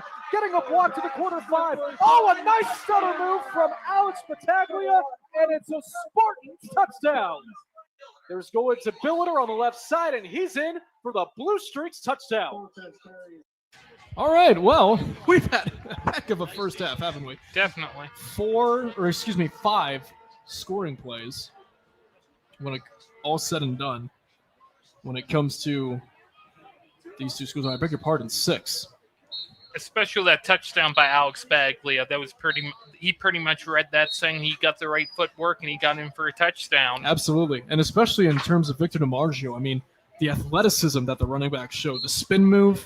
And once he got past that defender, it was clear daylight. Do you think they have to go to him more in order to have a chance in terms of this game? Is there a player that kind of stands out to you where they need to go to him, or is it just kind of a team effort trying to lure back into this thing? I'd say it's more of a team effort. Just make sure you're reading the pockets. Both teams definitely have players who are playing both sides of the ball, so... Real quick, while we have a moment, we'll just say our sponsors real quick. A big thank you to Regional EMS. They're our kickoff sponsor. All timeouts are brought to you by Friends and Family Credit Union. It's time to bring a friend into the family. All red zone trips are brought to you by RG Drag. Learn, earn, and succeed. And high school football is brought to you by the Sarshon Auto Group this season on the Q92 Sports Network. And for the first time in our 10-season history, it's hard to believe, we welcome all of you that are watching or listening, I should say, on YouTube. First time ever we have done live streams of the games on the Q92 radio channel on YouTube, ushering in a new era. And especially, it's a new era for my broadcast partner. First season, second game ever. You've got to be having a ball. I definitely am. I mean, it was a learning experience last game, Dover versus Glen Oak, but I think I'm coming in my strides, I think, this game. Oh, yeah, absolutely. And, you know, like anything, it's kind of baptism by fire. That's the best way to do is to try. I mean, yeah, and that's definitely football in a nutshell. I mean, you pretty much got to know what to do and go for it. All right, so the Blue Streaks and Spartans are both on their sideline. They're done stretching.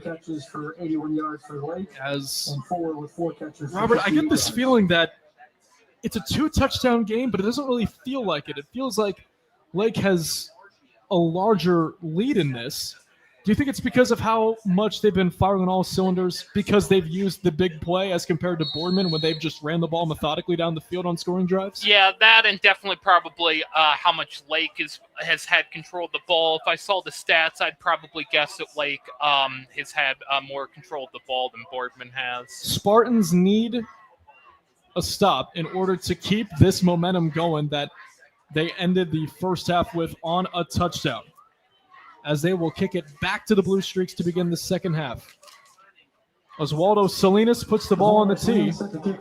Back deep for Lake is tied to George on the right and Chase Fuller on the left. Salinas puts his hands up, approaches the football, and it's a squibbler that goes towards the right side. It's dropped at the 30, but picked up at the 29 by Lake's Luke Glasgow as he gets tackled down at the 33. And that's how the second half begins. So Lake offensively, do you think really that anything needs to change in terms of their offense? Because, yes, they have scored 4 touchdowns in the half, but Boardman is still right there. What do you think they need to do? I think for Lake, they pretty much need to stick to what they've been doing.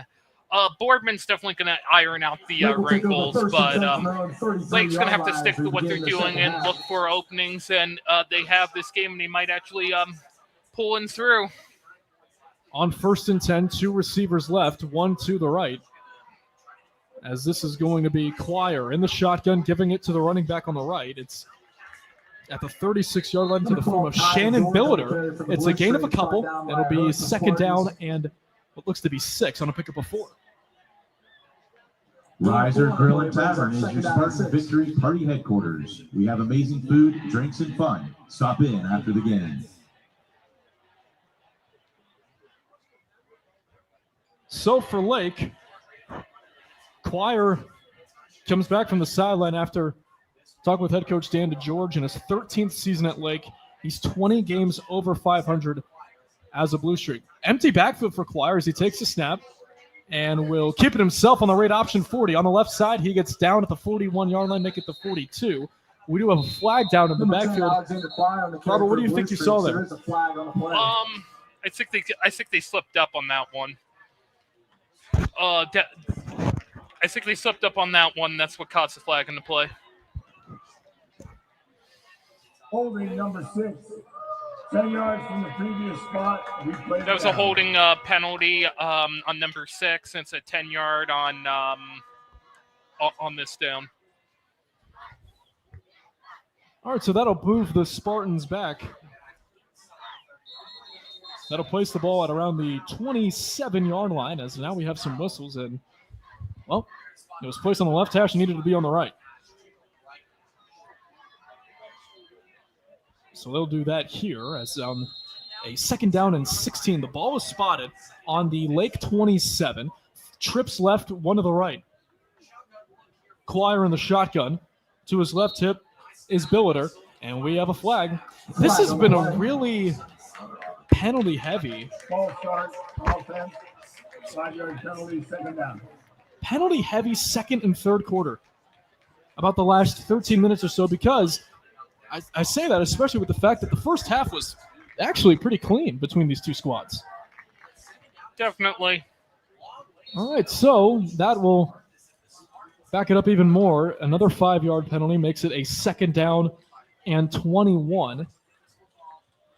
As well be spotted at the 22-yard line. Trips left, one to the right again. Choir in the shotgun, takes the snap, drops back to pass. It's going to be a screen, and the catch is made. Ty DeGeorge on the right side, 25. Cuts in the middle of the field, 30, but he's brought down at the 30-yard line by Victor DiMargio. So they get just a couple yards back. It's still going to be a 3rd and long. As the Blue Streaks, I imagine, are going to have to pass this thing and maybe have a go ball. And one of those explosive plays that the Blue Streaks have been known to take last week and so far here tonight. Definitely. They're still not even in the field of play yet, Blue Streaks, but they're going to have to definitely pass it to at least get past it, especially with it being 3rd down. Under 10 minutes left to go in the 3rd. Choir will take a shot down the right sideline. The catch is made. A beautiful adjustment at the 35-yard line of the Spartans by Zach Novak as he brought his body back to the left to make the grab. It's a 1st down for the Blue Streaks with the ball spotted at the Boardman 34. Okay. So Choir comes back out from the sideline after getting the play call from his coordinator. They'll go in the shotgun, 2 receivers left and right. And now 1 wide out to the right. Choir in the shotgun. Here's the snap. It's a run. Up the middle, breaking off a tackle initially was Shannon Billiter. He's brought down at the 32. It'll be going for kind of about 1, actually. I thought he would get another yard in there. But it'll be a 2nd down and 9 with the ball spotted on the 33.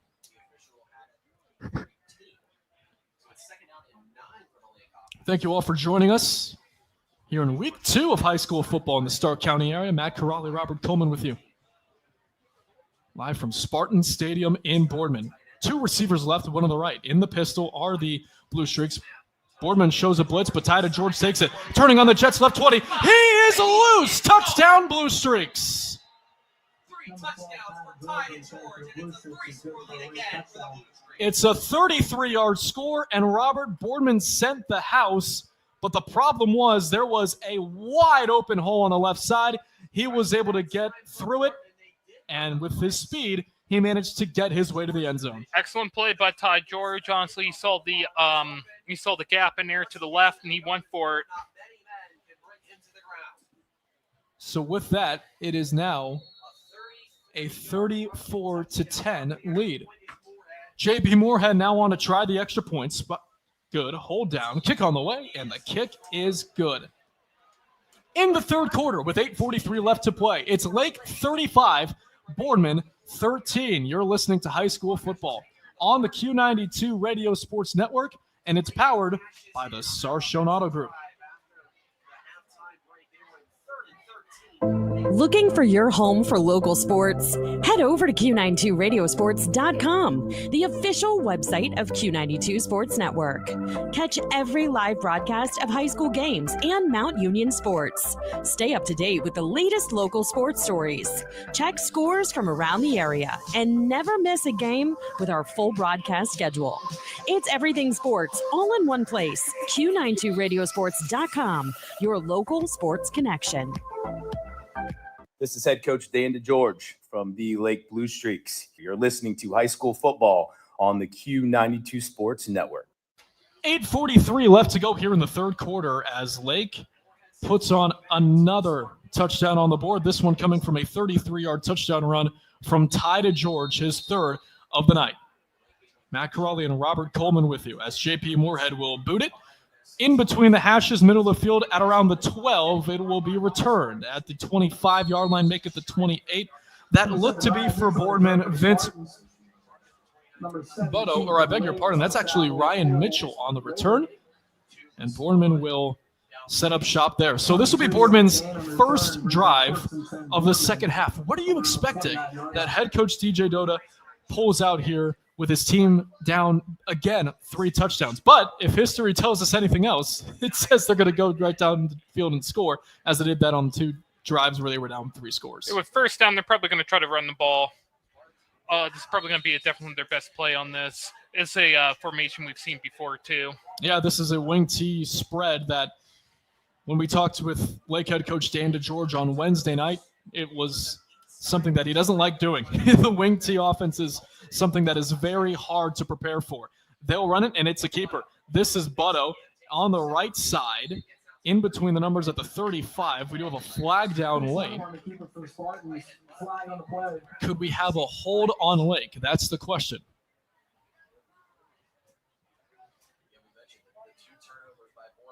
The officials are talking with the referee at around the 29-yard line as this might come back against Boardman. Here's the call.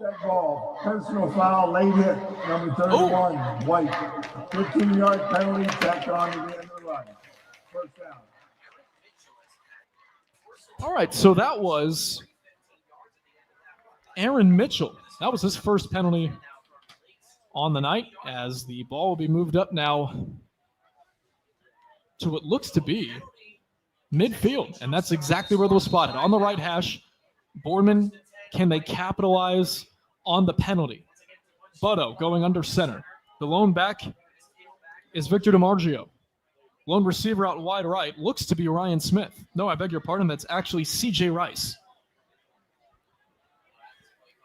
Under center for Butto. Play clock at 5. It'll be an end around here with Ryan Smith on the left side, breaks a tackle 50, 45. He's wrestled down at the 44-yard line. Tackle made for Lakes. Brady Summers, it's his first stop of the evening.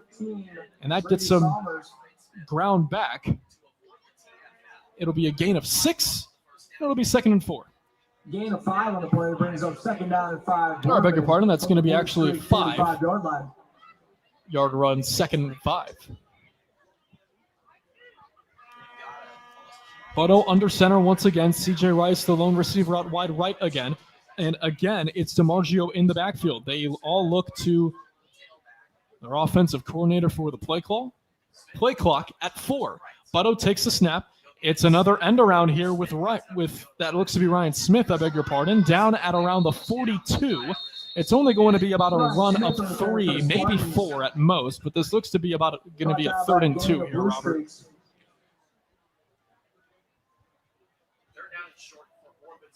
And that's exactly what it will be.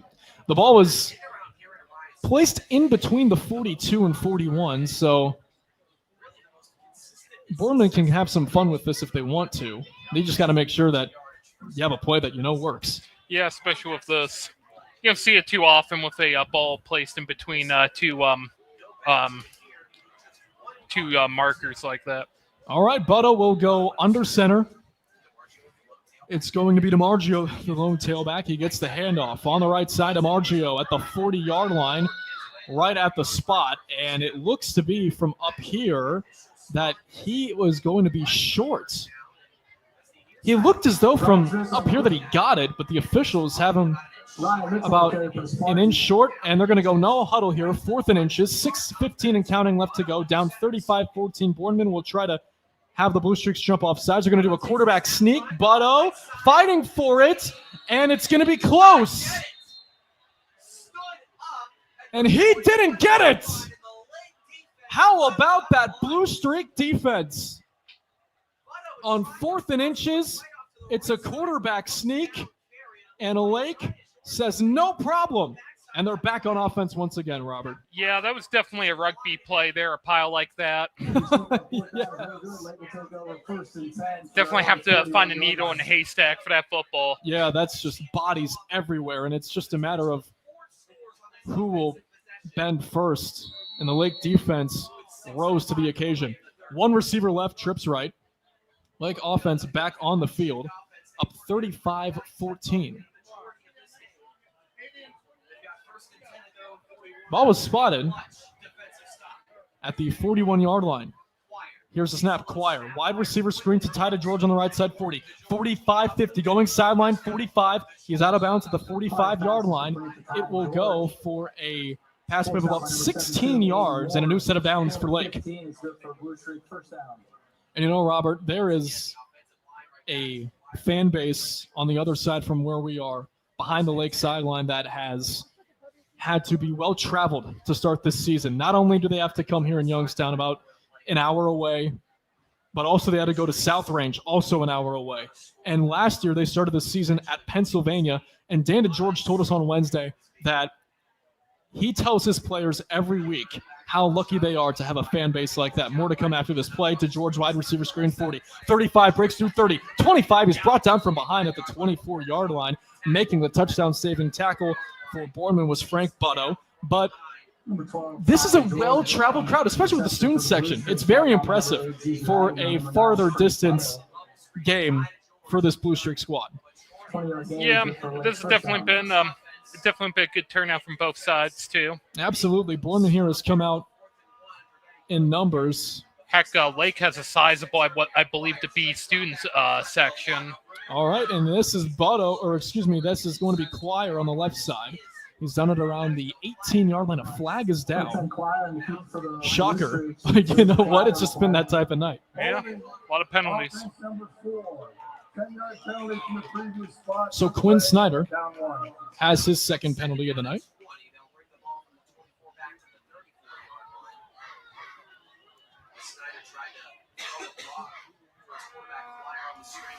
Five and a half minutes left to go in the third quarter.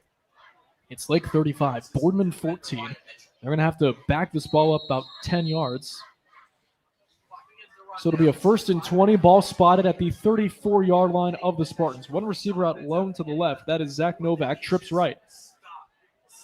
Lake quarterback Alex Quire in the shotgun. And the right hip is Shannon Billiter. Quire making adjustments at the line. Play clock at 4. He takes a snap and rolls right immediately. Quire on the run.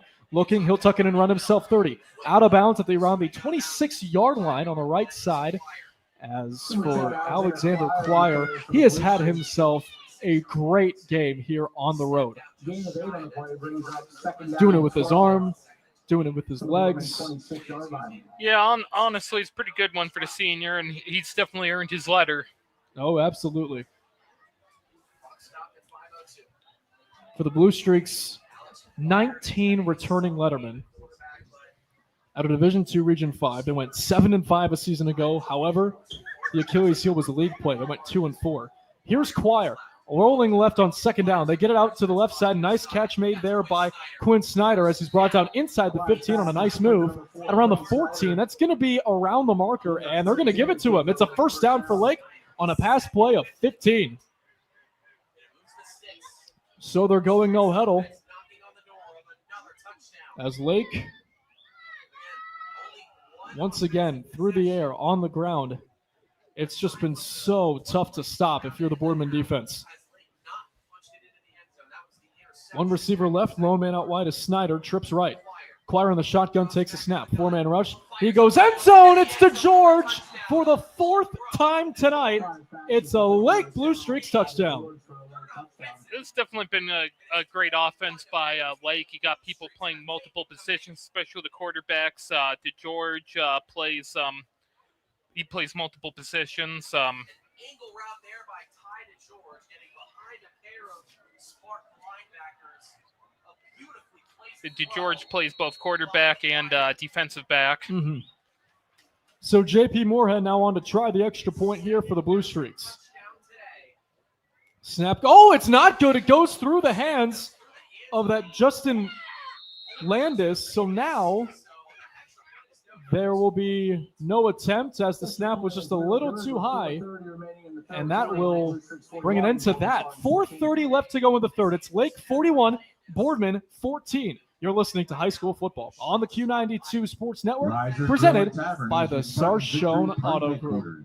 We have amazing food. High school football exemplifies the true meaning of teamwork. At Friends and Family Credit Union, our team of local friendly professionals offer the same true spirit for our members with a wide array of products from vehicle loans to personal loans, family secure checking with ID Protect, mortgage, home equity line of credit, and more. For over 60 years, we have the game plan for your financial well-being. Visit any of our 3 convenient locations, online or mobile banking. Now, more than ever, it's time to bring a friend into the family. This is head coach Dan DeGeorge from the Lake Blue Streaks. You're listening to High School Football on the Q92 Sports Network. You know, came into tonight just going to be like, you know what? We'll just play that liner from Dan DeGeorge every time the Lake Blue Streaks score. Well, they put up 42 points. I think we played it 6 times for those counting at home. Welcome back, everybody. Matt Corrali, Robert Coleman with you inside Spartan Stadium in Boardman. 4.5 left to go in quarter number 3.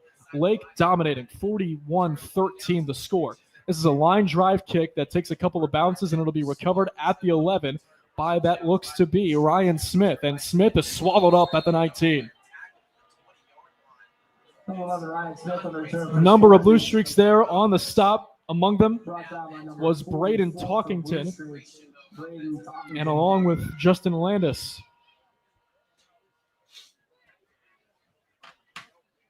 So the ball was placed at the 20-yard line. 4:25 left to go here in quarter number 3. And Robert, as much as it hurts to say for Boardman's sake, it's just as time goes on here and the more Lake is converting offensively. They just scored 2 touchdowns here in the third quarter. Boardman's come away with nothing so far. It's starting to kind of slip away from the home team here tonight. Definitely. They're definitely losing ground for their ability to come back. Well, we'll see what they can do if there is any chance. The beauty about sports is we've always seen crazier as Butto fakes a bootleg, throws it deep down the right side, incomplete. Just a little too out of reach for Aiden Moore. I believe that was 42 in the coverage. That was Aiden Moore. Little high for the 5'9", 150-pound receiver. That'll bring up a 2nd down and 10.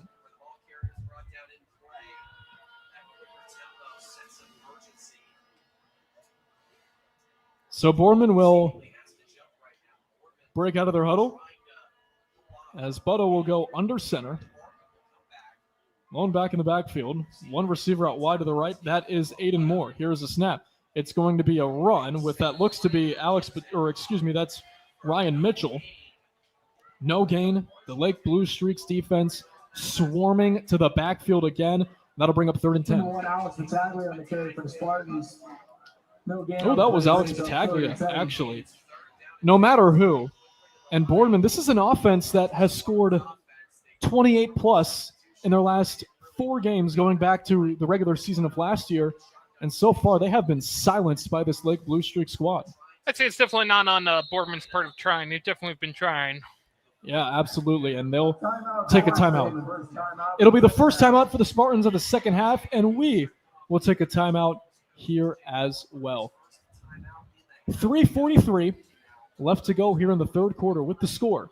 Lake 41, Boardman 13. You're listening to High School Football on the Q92 Sports Network, and it's all brought to you by the Sarshone Auto Group. Dreaming of your next getaway? Lisa's Dream Getaways Travel Agency is a locally woman-owned travel agency helping you see the world. Lisa books any and all types of travel, honeymoons, all-inclusive, cruises, Disney, along with bachelor and bachelorette trips and destination weddings with low deposit, and you set your monthly payments. Mention Q92 to get $50 on board cruise credit cabin or $150 off your non-canceled vacation or honeymoon. Call 330-428-0610. Lisa's Dream Getaways Travel Agency. If you don't go, you won't know. Welcome back into Spartan Stadium. Sorry if you heard my cough. I thought I'd turn the mute button on, and here we are. 41-14, Lake in front, third quarter. Here's Vince Butto throwing over the middle, nearly picked off by Kyle Hammer. That could have been a return that could have been dangerous, but instead, it'll be a punt for Boardman as they once again come away with nothing offensively. On a booted away for the Spartans, it will be Gabe Hamilton. Back deep, the two-man return team for Lake. On the left, it is Ty DeGeorge, and on the right, it is Chase Fuller. Hamilton standing on his 7-yard line. Catches the ball and will punt it away. A little knuckleball punt. It'll be taken by DeGeorge at the 48. He goes to his right, 45-40. DeGeorge with a burst, 30, breaks a tackle, 20. DeGeorge stays on his feet, 15, 10, 5. This kid is unbelievable. Touchdown, Blue Streaks. And for the second week in a row, Ty DeGeorge has scored 5 touchdowns in a game on all 3 phases. I hope they're checking Ty DeGeorge's back after this game because he's carrying the team. Just unbelievable. That kid's definitely going places. When have you ever seen a kid make an impact on a team like that? Yeah, especially Ty DeGeorge, how many positions he's playing. I mean, not just playing quarterback, but playing other positions on the field. Truly outstanding. JP Moorhead will kick the extra point. Snap good this time. Hold down. Kick on the way. It's up, and it is good. 3:22 left to go. We're going to keep it here. Lake is on top 48-14. And the reason why is because there is a story that I want to talk about because we spoke with Dan DeGeorge on Wednesday night, and he talked about how it's, as much as he'd like to say, there's no relationship between father and son, with Ty being a son. That doesn't bleed over on the practice field in workouts and meetings, but it naturally does sometimes. He holds him to a higher expectation. And with that higher expectation, you're seeing that in Ty's game over the last 2 weeks. This is one of the more unbelievable individual performances I've ever seen. Yeah, I got to tell you, many of his players wear multiple hats on the team, and the coach wears multiple hats, one being coach and the other one being dad. And this is a squad that not just Ty DeGeorge, but all around are so dangerous, where I know we love overreactions when it comes to sports talk and all that, but looking at the Federal League and looking at how Lake has handled themselves on the road in a long distance, they could be a dark horse to get at least a share of the title. This is a return at the 5-yard line that was initially bobbled, and it's at the 15. That is going to be Victor DiMargio. So the Spartans will go back out there. 3 minutes remain in quarter number 3.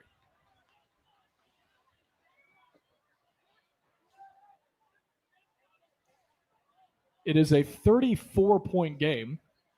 Running clock per OHSAA rules is 35. So just one more point for Lake. If Boardman can't get anything in the next 15-ish minutes of gameplay, now they'll run it. Here's Roto going upfield, and he will be brought down at the 25-yard line. It's a gain of 9. It'll be a second down and 1. You got to give credit, though, Robert, to this Boardman squad. They are not going down without a fight, even though it might be tough, especially against this Lake defense, this Lake offense that's scoring left and right. They're holding their own. They're still sticking to their game plan. Yeah, definitely. It hasn't been on lack of Boardman for trying. Butto throwing it high over the middle, incomplete. His initial target was Alex Battaglia and went over the hands of, I believe, to be Luke Glasgow, but also cutting across the field was Coben Scarcella at around the 50, and that was about like 4 yards, 2 out of reach for him. And I beg your pardon, it is a 30-point deficit when it comes to running clock in the OHSAA, so it is running, and Butko will be taken down at the 26-yard line. That's going to be enough for a first. And when it comes with, Boardman there, if nothing changes, they'll be starting the season with 2 home losses. But we spoke with DJ Dudo on Thursday last night, and Dota kind of talked about, hey, we don't forget losses. As Bodo throws over the middle, it's dropped in and out of the hands of Alex Battaglia, and that'll bring up a 2nd down and 10. But when it came to that Twinsburg loss, they were up 28-9 with 10 minutes left to go. Twinsburg scored 20 unanswered points in the final 10 minutes. And when I kind of asked, what's your approach on a week after a loss, especially something like that, he goes, we don't forget losses necessarily because it's not in our control. What is in our control is our focus and how we execute on plays. And if we do all that, then we have a great chance to win the ball game no matter who we play. Yeah, I think it was Boardman. Their coach was the one who said not one particular player to look out for, just the whole team. Yeah, just a team-first mindset. Is Butto takes it upfield himself, down at the 40-yard line. It's a 1st down. 17 seconds and counting left to go. This, in all likelihood, will bring an end to the 3rd quarter with the running clock. Game clock is at 5, 4. They might try and get one off. 3, 2, 1 second left in the 3rd, and that will bring an end. It's time to put your 4s up. Happy 4th quarter, everyone. Yes, sir. We will go to the final 12 minutes and close this one out from Spartan Stadium when we come back. It's Lake 48, Boardman 14. The Blue Streaks 12 minutes away from going 2-0. You're listening to High School Football, presented by Sarshone Auto Group. Hey, sports fans, want the latest local sports news, game photos, coach and player interviews, and live play-by-play coverage? Then follow Q92 Sports on social media now. We're on Facebook, Instagram, X, Threads, YouTube, and SoundCloud. Like, follow, and subscribe today. Catch the highlights, relive the moments, and stay connected to your hometown teams. Q92 Sports, your home for everything local sports. Real teams, real action, real coverage. Follow Q92 Sports on social media. You're listening to High School Football presented by Sarshone Auto Group on the Q92 Sports Network. All right, 4th quarter. Lake on top 48-13 on the road here in Boardman. And Robert, when all said and done, unless barring a miracle, it was a very impressive showing from the Blue Streaks here tonight. Definitely. They definitely saw a lot of the errors that Boardman made, and they took them to their advantage.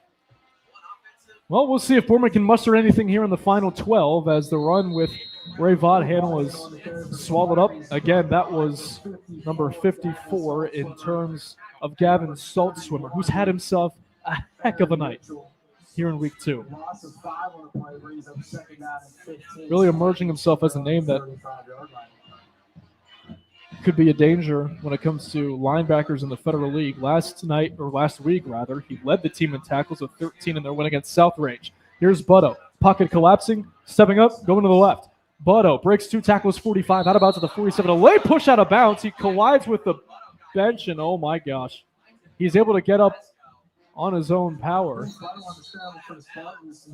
And that's got to be a flag for a late hit out of bounds, and it will be. That was Luke Glasgow who pushed him a little too tardy into the bench. Personal foul, late hit out of bounds, 15-yard penalty. So Boardman will add on 15 yards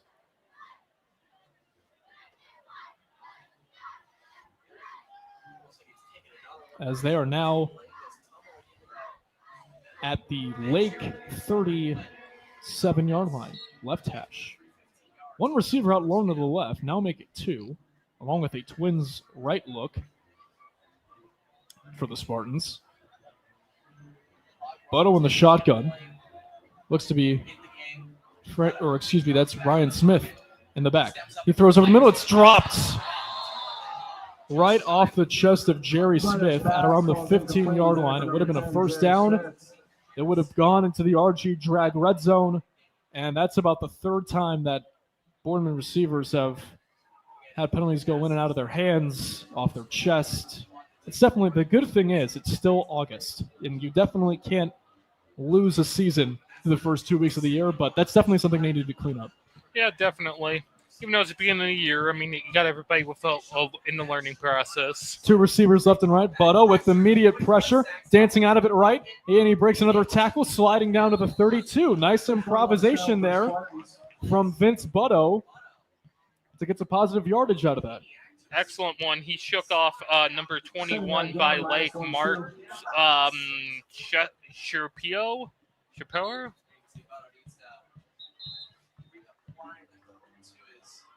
Oh, that's Crespo. Marshalls are tricky. That's all right. Yeah. So it'll be a third down and 6. 9:14 left to go here in the third as tonight's fourth quarter sponsor is Meyer. The clock is stopped as Vince Butto is taking a knee, just adjusting his shoe.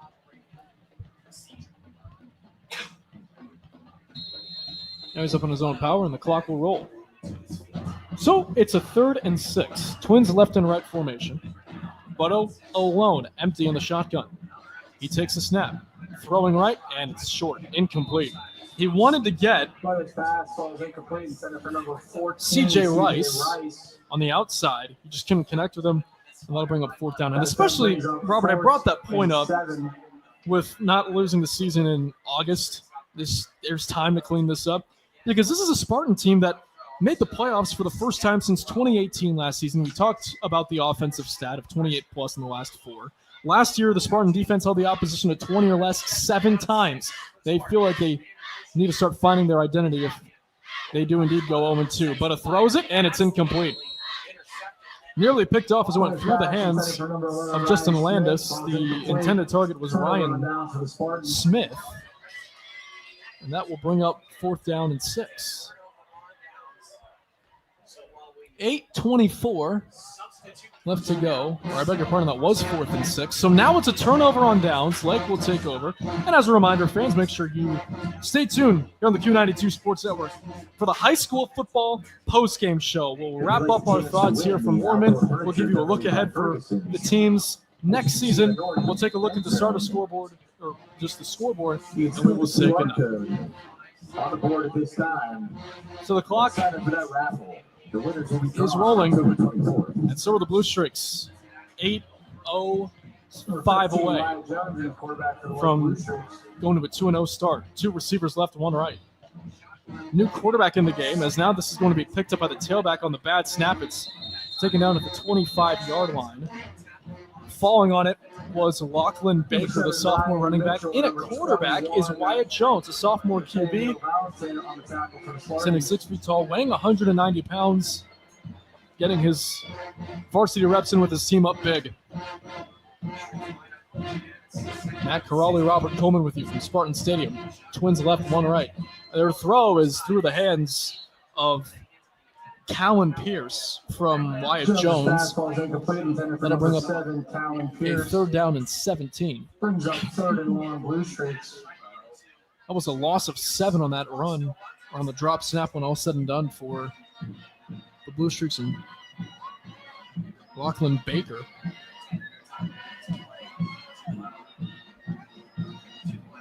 We're looking right at the Lake student section. It's a white out there. They'll have their cell phone flashlights up, waving goodbye to the Boardman student section right across the way. Here's a 3rd and 17. It's going to be a give to Baker, and he'll get about a yard.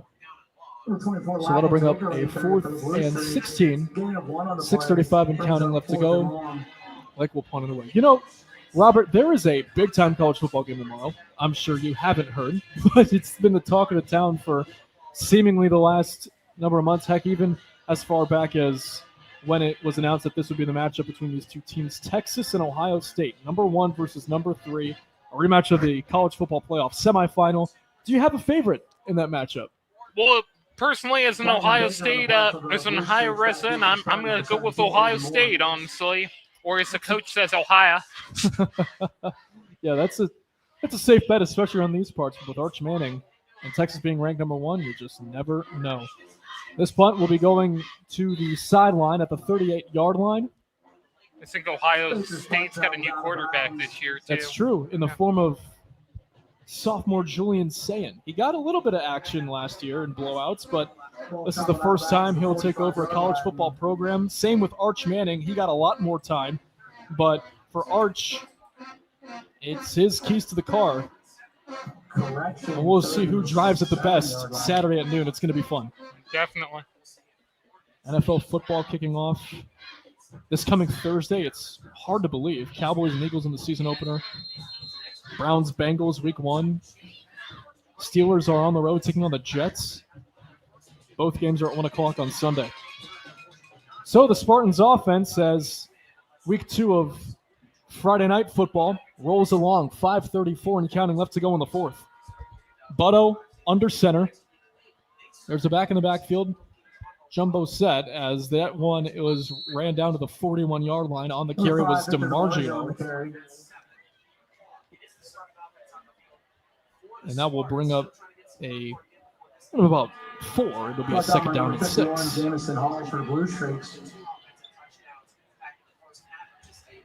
So the Spartans will clap out of the huddle. They have a receiver out wide to the right. That's in the form of C.J. Rice. Under center is Butto. Here's the snap. It's an end around. This is Ryan Smith on the carry. Left side. Breaking off a tackle. Smith, 50. Shoves the defender out of his way. And he's brought down at the 47-yard line on the other side of the 50. And this is the time, Robert, where you got to go to your guys. Just get some positive momentum going your way going into week 3. This one is pretty much written in the stars. And as long as you get your big guys, your key guys going, that give you a little bit of momentum because it's your first road game against Cheney come week 3. Yeah, I mean, definitely. With Boardman, at least this game hasn't been on their fold of not trying, honestly. Yeah, and for the first time tonight on the carry for Boardman, that was number 42, Jahil Ward, a 5'8", 200-pound running back listed on the roster. But I'll tell you what, that's 200 pounds of all muscle. He looks like a fullback out there.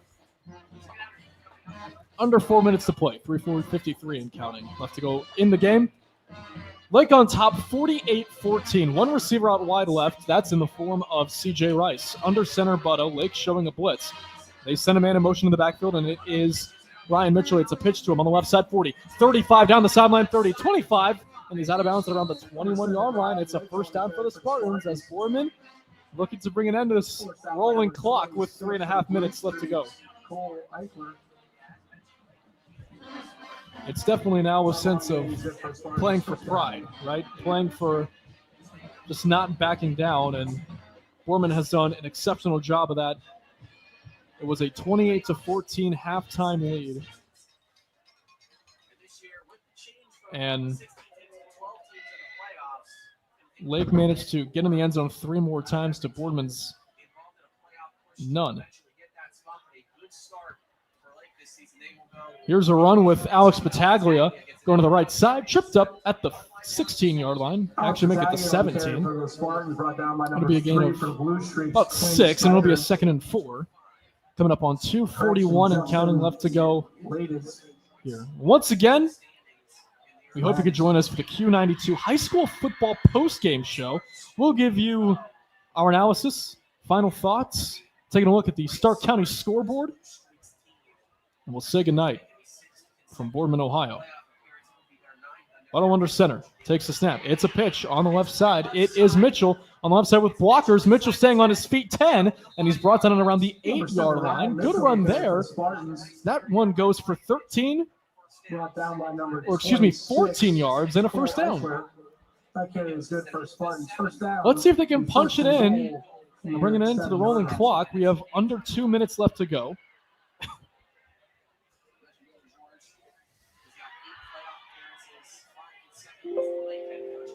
Spartans cop out of the huddle. Butto under center. CJ Rice alone to the right. Takes the snap. Gives it. This is going to be the fullback to the end zone in the form of Jaleel Warren, and it's a Boardman touchdown, stopping the clock with 1:35. So the Spartans punch one more home before this one is under wraps, making it a 48-20 affair.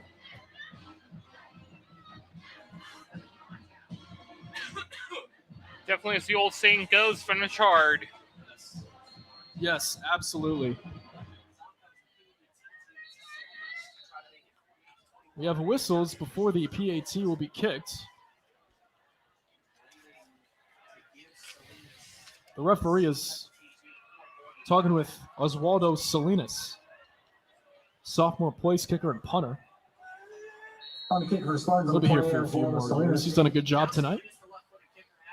It's a high snap, and it's going to be caught by Vince Butto, rolling right. Can they get a 2-point conversion here? The throw, incomplete.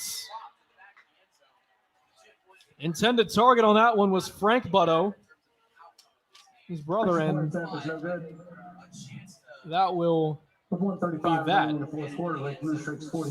Let's step aside. 10 seconds. You're listening to High School Football on the Q92 Radio Sports Network, presented by the Sarshone Auto Group. This is head coach Dan DeGeorge from the Lake Blue Streaks. You're listening to High School Football on the Q92 Sports Network. Minute 35 left to go.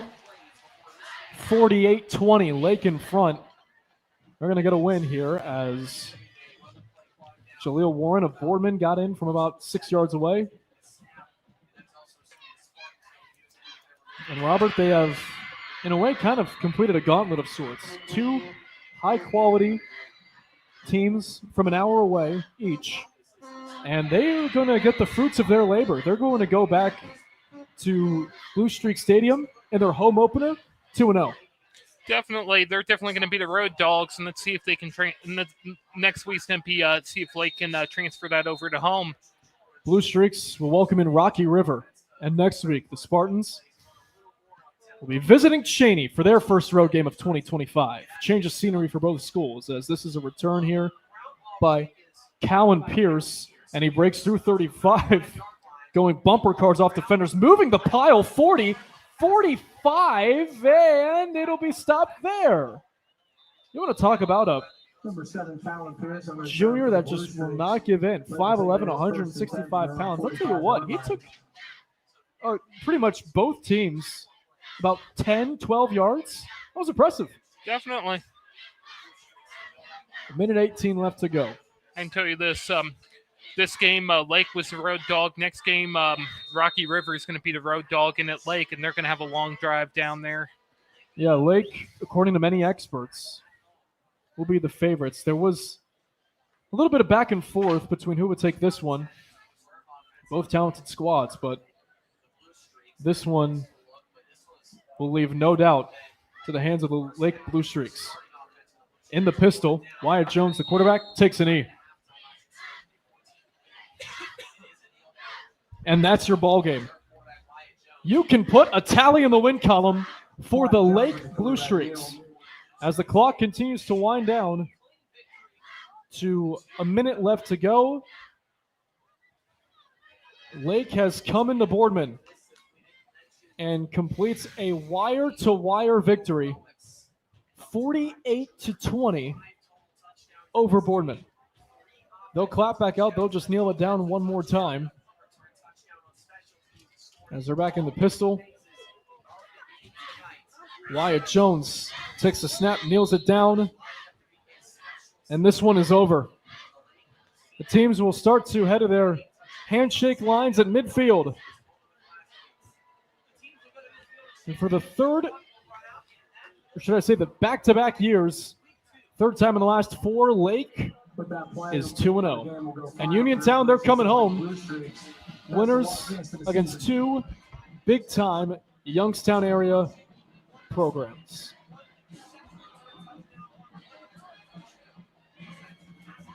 A total team win from Dan DeGeorge's crew.